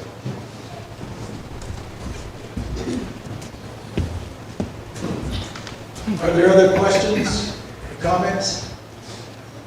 Joe, there's one over there. Edie, behind you. Hi, Mr. Martin. I just have a question if we're like, still look at looking into aligning the two high schools instead of having complete free choice. I know that was discussed last year. I really feel like that is kind of a necessary part of the formula here because, yeah, maybe we won't attract young families if our taxes are so high they can't afford it. So there's two sides to that coin.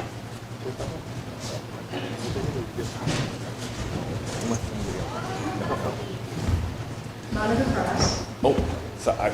I have a question and a comment, and I definitely agree with the looking for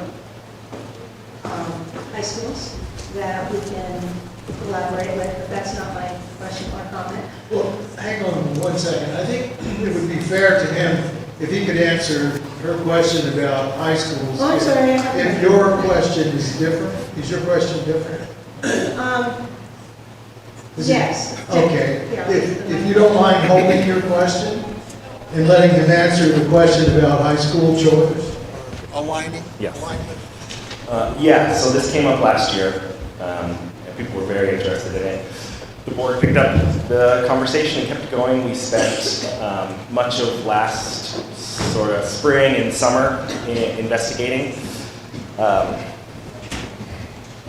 At the highest, most basic level, the idea of savings with designated high schools just wasn't there. It wasn't truly going to save us money in the long run. Factoring in a few things, such as our desire to allow kids who had already made a choice for their high school to stay in those high schools. We weren't going to rip people out. And so that means our potential savings, which is, we're looking at, let's say, 120, 130 students between 7th and 12th grade. We were only going to be able to find savings, 15 students at a time as a new 6th grade class left the building.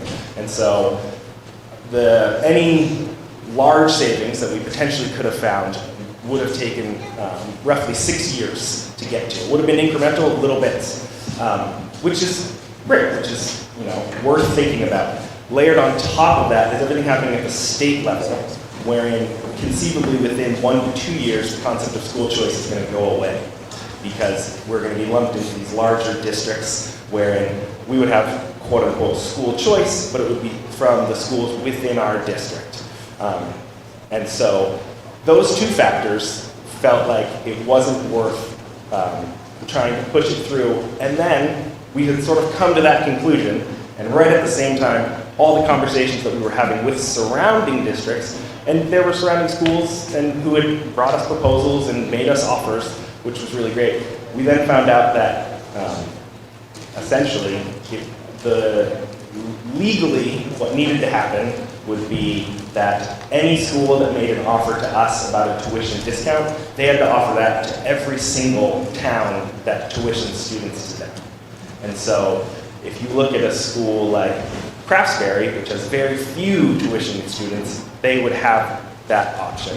But if you look at a school like Lamoille, and they tuition from all over the place, like, you know, it's like all of Cambridge, I think, tuitions there. I don't remember the specifics. But essentially, what became, a school offering us a discount for, 6 kids a year, over 10 years, was one thing. But when they had to make that offer to every single tuition student they had in their school, now that school was going to have to, make budget cuts in the order of $500, $600, $1 million, like depending on the number of tuition students they had. And as soon as that was found out, every single conversation with every school that had made an offer disappeared and was off the table, and everyone went silent, and any offer that had been made went away. Any conversation about doing that stopped on their end. And so it's sort of like there's a kind of two-pronged thing, which was the concept of savings wasn't there, at least in the near term, and potentially in the long term, but for those savings, we realized we needed schools to come to us with discounted tuition offers, and they all, I don't want to say rescinded because nothing was that official, but the conversations, they dried up immediately. So at that point, it essentially became a moot point, and that was right around the time budget conversations started, and we decided that our energy was better spent trying to navigate the budget and what we could actually impact rather than pursuing this this potential that had sort of dried up into a non-potential. So that's that. And just to highlight, we spent so many board meetings talking about this in so many ways. So yeah, come on out and listen in sometime.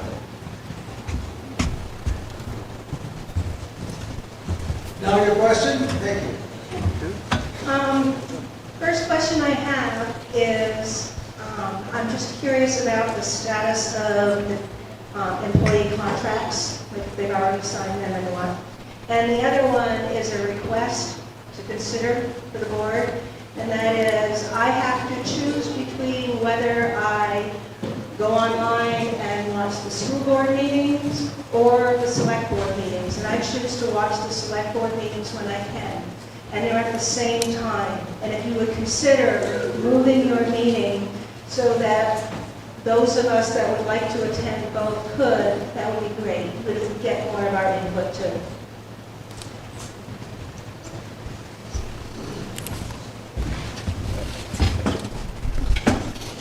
As for the meeting schedule, we definitely brought that up. That's set by the OSSU, basically because they have staff members that have to attend all of the school board meetings.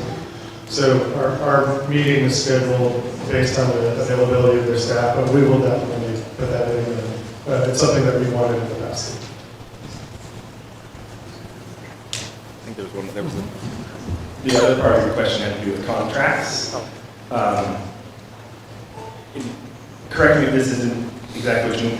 The contracts for next year have not gone out. They won't go out until we have a budget approved. Ideally, it happens, I think it's April 15th, I think is the date that is aimed for, because of all the legal law, you gotta wait a month after something's approved and all sorts of stuff, so it takes a little bit. So April 15th is when the contracts would go out, assuming we have an approved budget. If we don't, the date pushes back and it essentially becomes the contracts will go out 30 days after the budget is approved. So yes, that is the sort of standard procedure that teachers are expecting, and so we approve this budget, contracts go out April 15th, barring anything unknown at this time, teachers sign the contracts, we keep running, everything's great. But if our budget continues to fail, like last year, we lost a high-quality veteran teacher because the budget continued to fail. So they went and found an opportunity at a different school, which was definitely a bummer because they were a great teacher.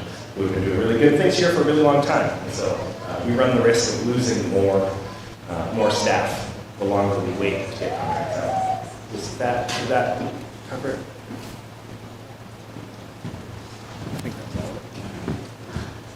Other questions? Yes? Hi, Randy Pratt. And I wish I had thought of this last year, but has there ever been a request made at the supervisory union to send a representative to town meetings like this?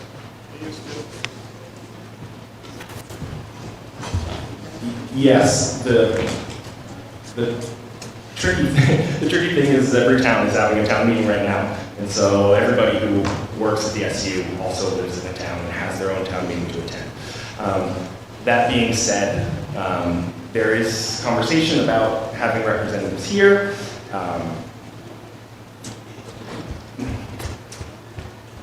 This is where we get to the tricky business here of this is the Wolcott Town School District.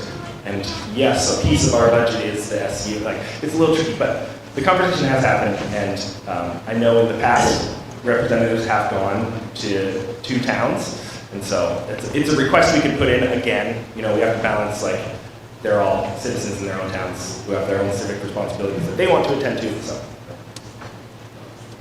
yeah, I think there's a follow-up.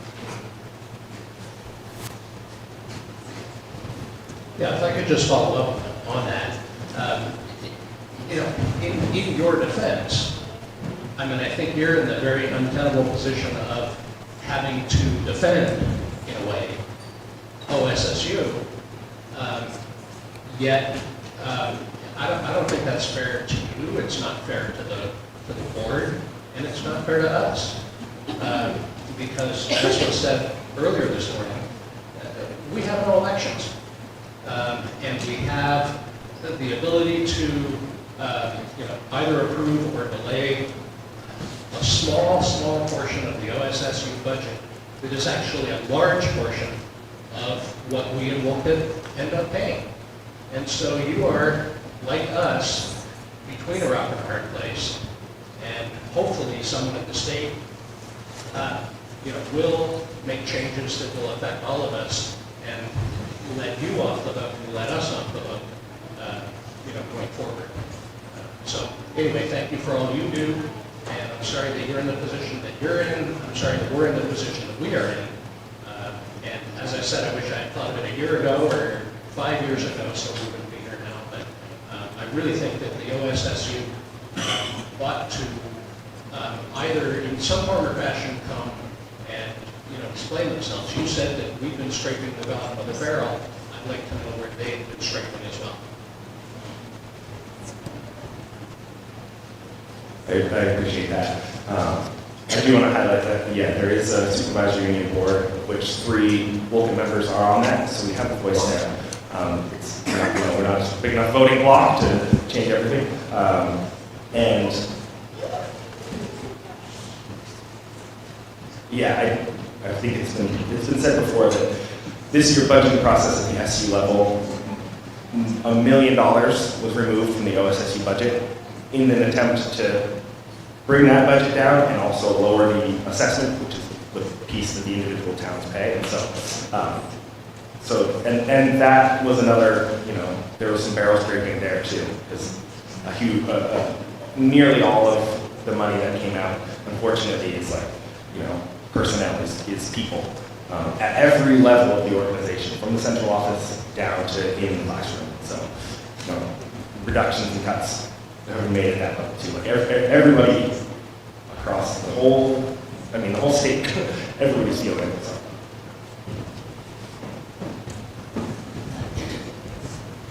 Alan Carpenter. With the way the demographic trends are for the state, I'm just wondering, it sounds like you're in a situation that you can't do much with your budget now, but I'm sure so is Craftsbury with limited kids as much as you have. Has anyone talked to working with Craftsbury, so maybe some Craftsbury's little kids could come here to save cost?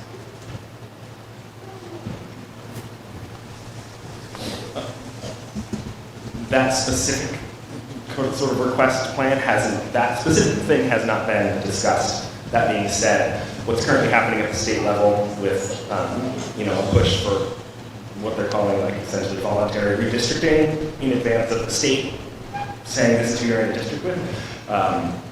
that is spurring conversations like that. Specific Craftsbury, no, it's broader than that because, the state wants us to have districts that are something like 4,000 students. So our entire SU and like both of our neighboring SUs barely get to 4,000, so it's bigger than individual towns. But that being said, those are conversations that are happening both at the SU level, if that's what the whole supervisory union wants to do, and at the Wolcott individually. What do we want to do? Do we want to try to reach out to Lamoille North, Lamoille South, Kingdom, like whatever the districts are? And that's a work in progress. It's a little bit tough because everything coming from the state is so ambiguous, and the like building the airplane as you're trying to land it sort of thing. So it makes it a little challenging. Conversations are happening. The question is, and I know we went through this last year, if the budget got voted down, and it did, that there was basically it was only at the local level and you had controls to cut, and there would be no option to go back to the supervisory union. Do we foresee that we will be in the same position this year where going back and reassessing the OSSU assessment is off the table and we're stuck with what we've got? Or is that a conversation that could potentially be reopened should the budget get voted down? Yes, so I can't speak with the voice of the supervisory union board right now. Last year, our budget got voted down. 4 of the other 5, us being the 5th, 4 other budgets got approved. Wolcott went to the SU board and said, hey, what can we do? Can we reopen the SU budget? And those other 4 towns said, essentially, no. Now, we can talk the rationale for that makes perfect sense because their towns have already approved a certain level of spending. For them to go and cut that is, flies in the face of what their towns have approved. It's a complicated knot. That being said, the same conversations have happened this year at the SU level around the willingness to reopen the SU budget. That budget doesn't need to be approved or finalized. I think that is even until the end of June, and so there's a lot more space with that budget. So there's willingness at the SU level to reopen that budget, make cuts if need be. That's very dependent on the sort of the desire of that board as a whole. I would certainly say if our budget goes down, the Wolcott representatives on that board would go and petition for reopening that budget. If no one else is in the same boat, appetite likely very low for that. I will say other towns around us in the SU are facing similar, if not even more, extreme tax increases this year, and so maybe. All that being said, to get into school finance information, essentially whatever happens at the SU level budget, our assessment that we pay is roughly 20%. And so if the SU budget cuts $100,000, our assessment only goes down $20,000. So just to sort of put it into the scope of the impact that cuts at that level can have here. So we'll leave it there.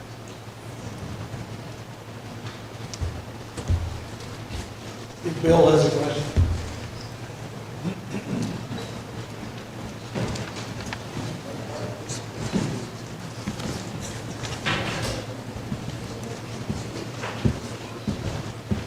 Wolcott. Elliot and Ward,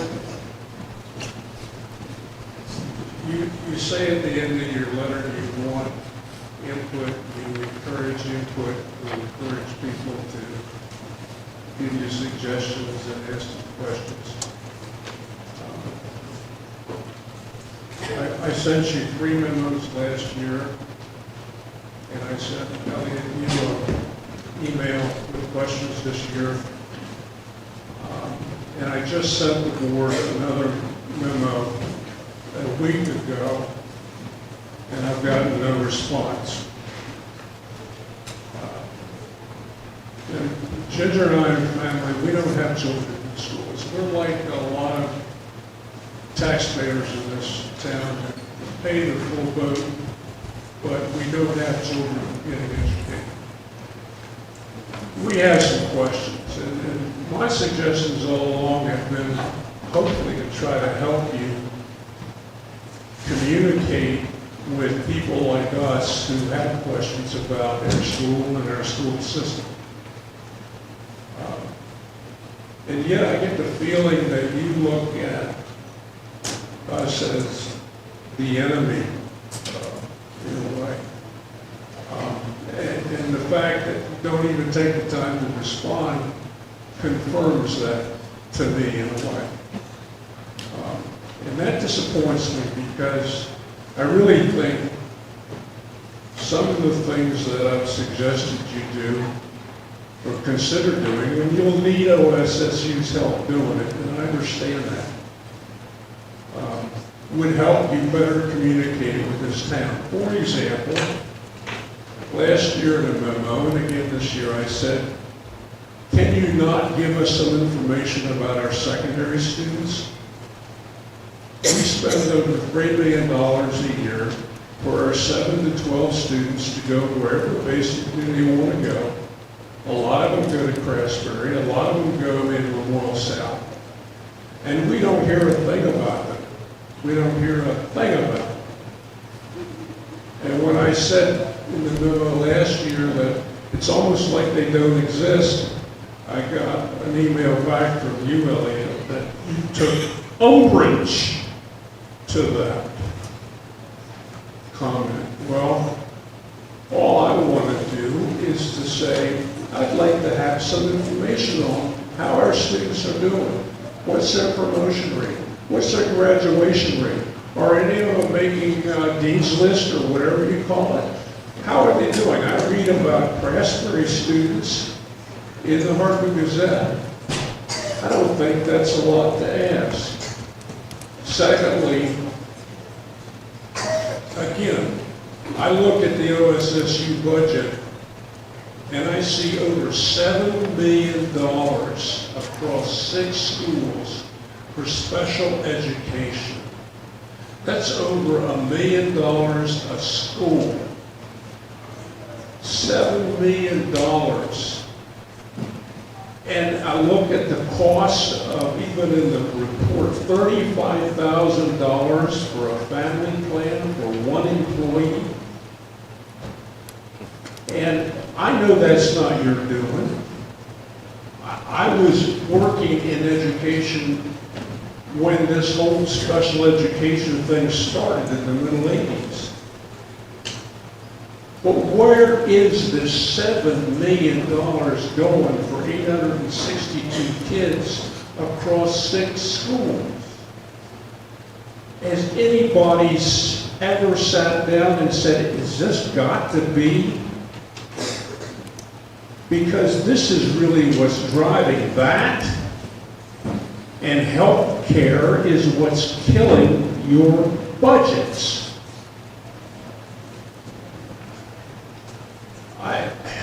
I don't know, folks. I want to support our school, and I want to support education. Hell, I gave my whole career to it. But I'm looking at the way it's run in this state, and it is abysmal. And I want to help you.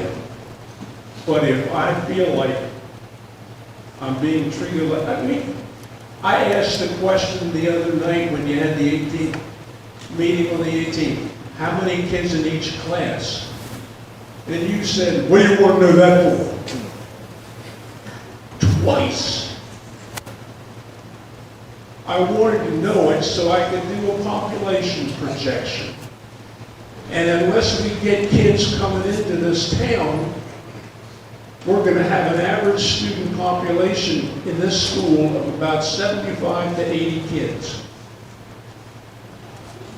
And that's not only going to affect the school, that's going to affect the revenue you get from the state.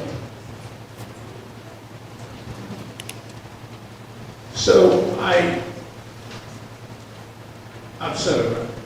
I just wish you luck. I want to help.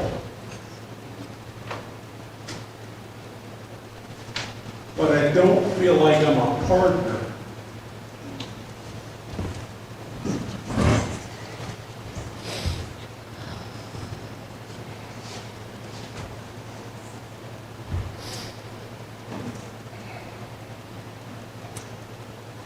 I feel the same way, though. I don't feel like you're a partner. I don't really want to get into like a personal back and forth here. The tone and tenor of your comments and your emails is condescending, it's dismissive, it's insulting to the board, the work we do, it's insulting to the administration. That's the quote-unquote umbrage I took. It was giving you that feedback. And all of the things that you have brought up in your memos are all things that we've talked about in board meetings. Every single one of those items gets spoken about in a board meeting. It's true, and I'm not trying to call you out. I recognize that you can be challenged to get to. You haven't been there for those conversations, which makes it hard for us to get that information to you. And I understand that, and it's fine. To get to the specific things you said, secondary students, that information. Once we sort of release our 7th graders and beyond to those schools, they become students of those schools. And there's very strict and firm privacy rules around information that can be shared about students.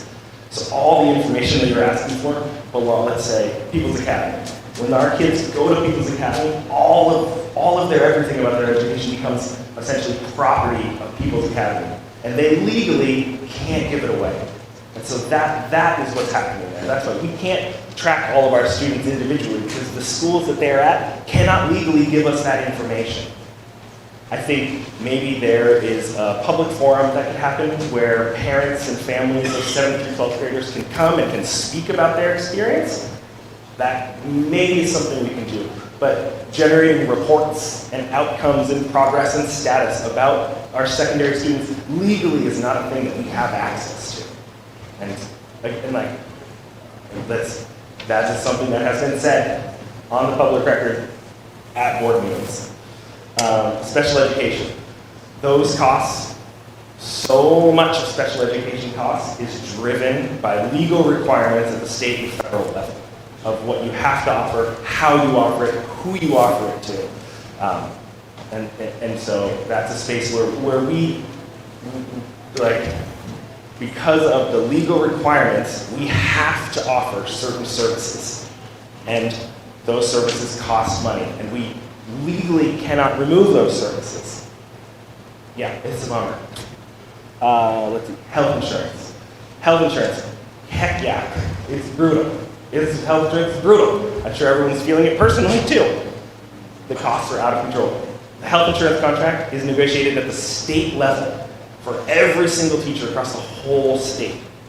We, Wolcott, we, supervisory union, have no voice in that. That is a state level thing that happens that then trickles down to all of us. And yeah, it's a bummer. Reach out to your representatives. Let them know. Let's see.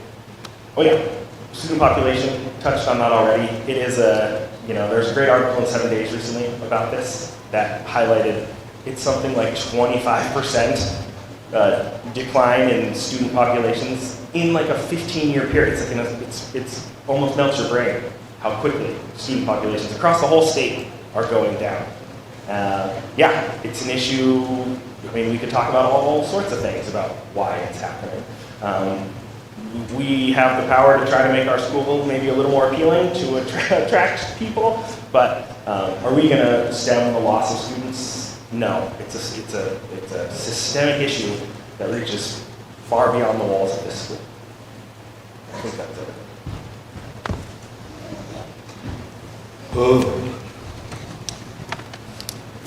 Can we call to end the discussion? Is there any more comments, questions? I have one further comment. My name is Matt Egan, and I agree, and I have great respect and admiration for people who wound up becoming almost adversaries because of situations we can't control. And the hard work and the good heart that they have. But, as I look around and I look at some general trends like more and more taxes not being able to be collected, and people going into arrears, people that can't afford things, you know. It's sort of making me feel like,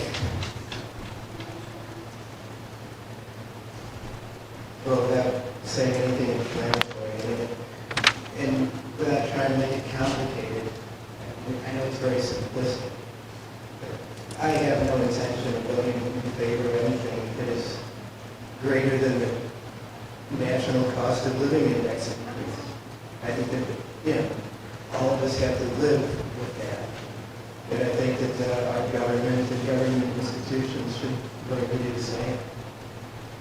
But I think everyone should do what they think is right.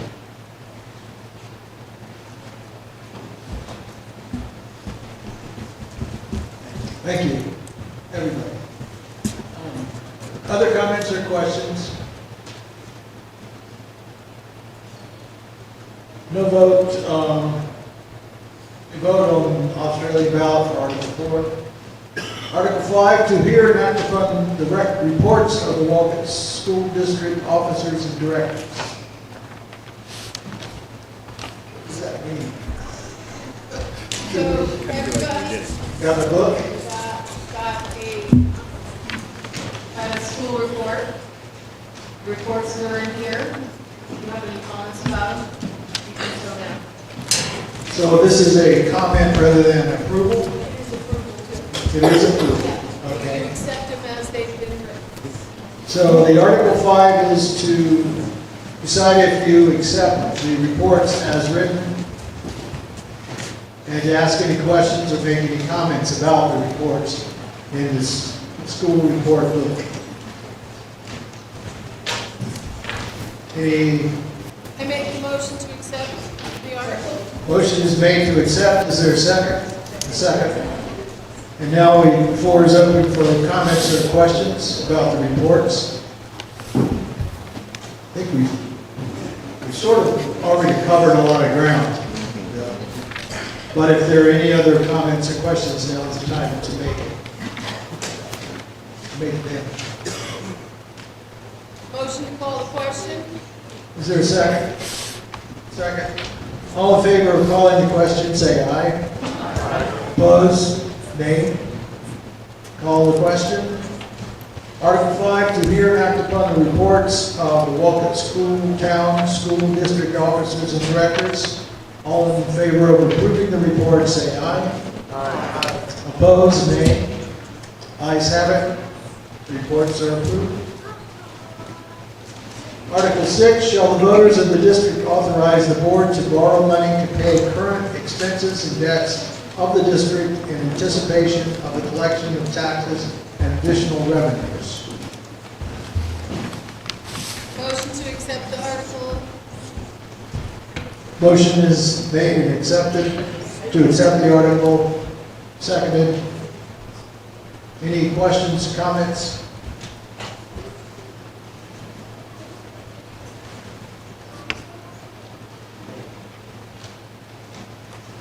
Motion to call the question. Motion to call the question. Is there a second? Second. All in favor of calling the question, say aye. Aye. Opposed, nay.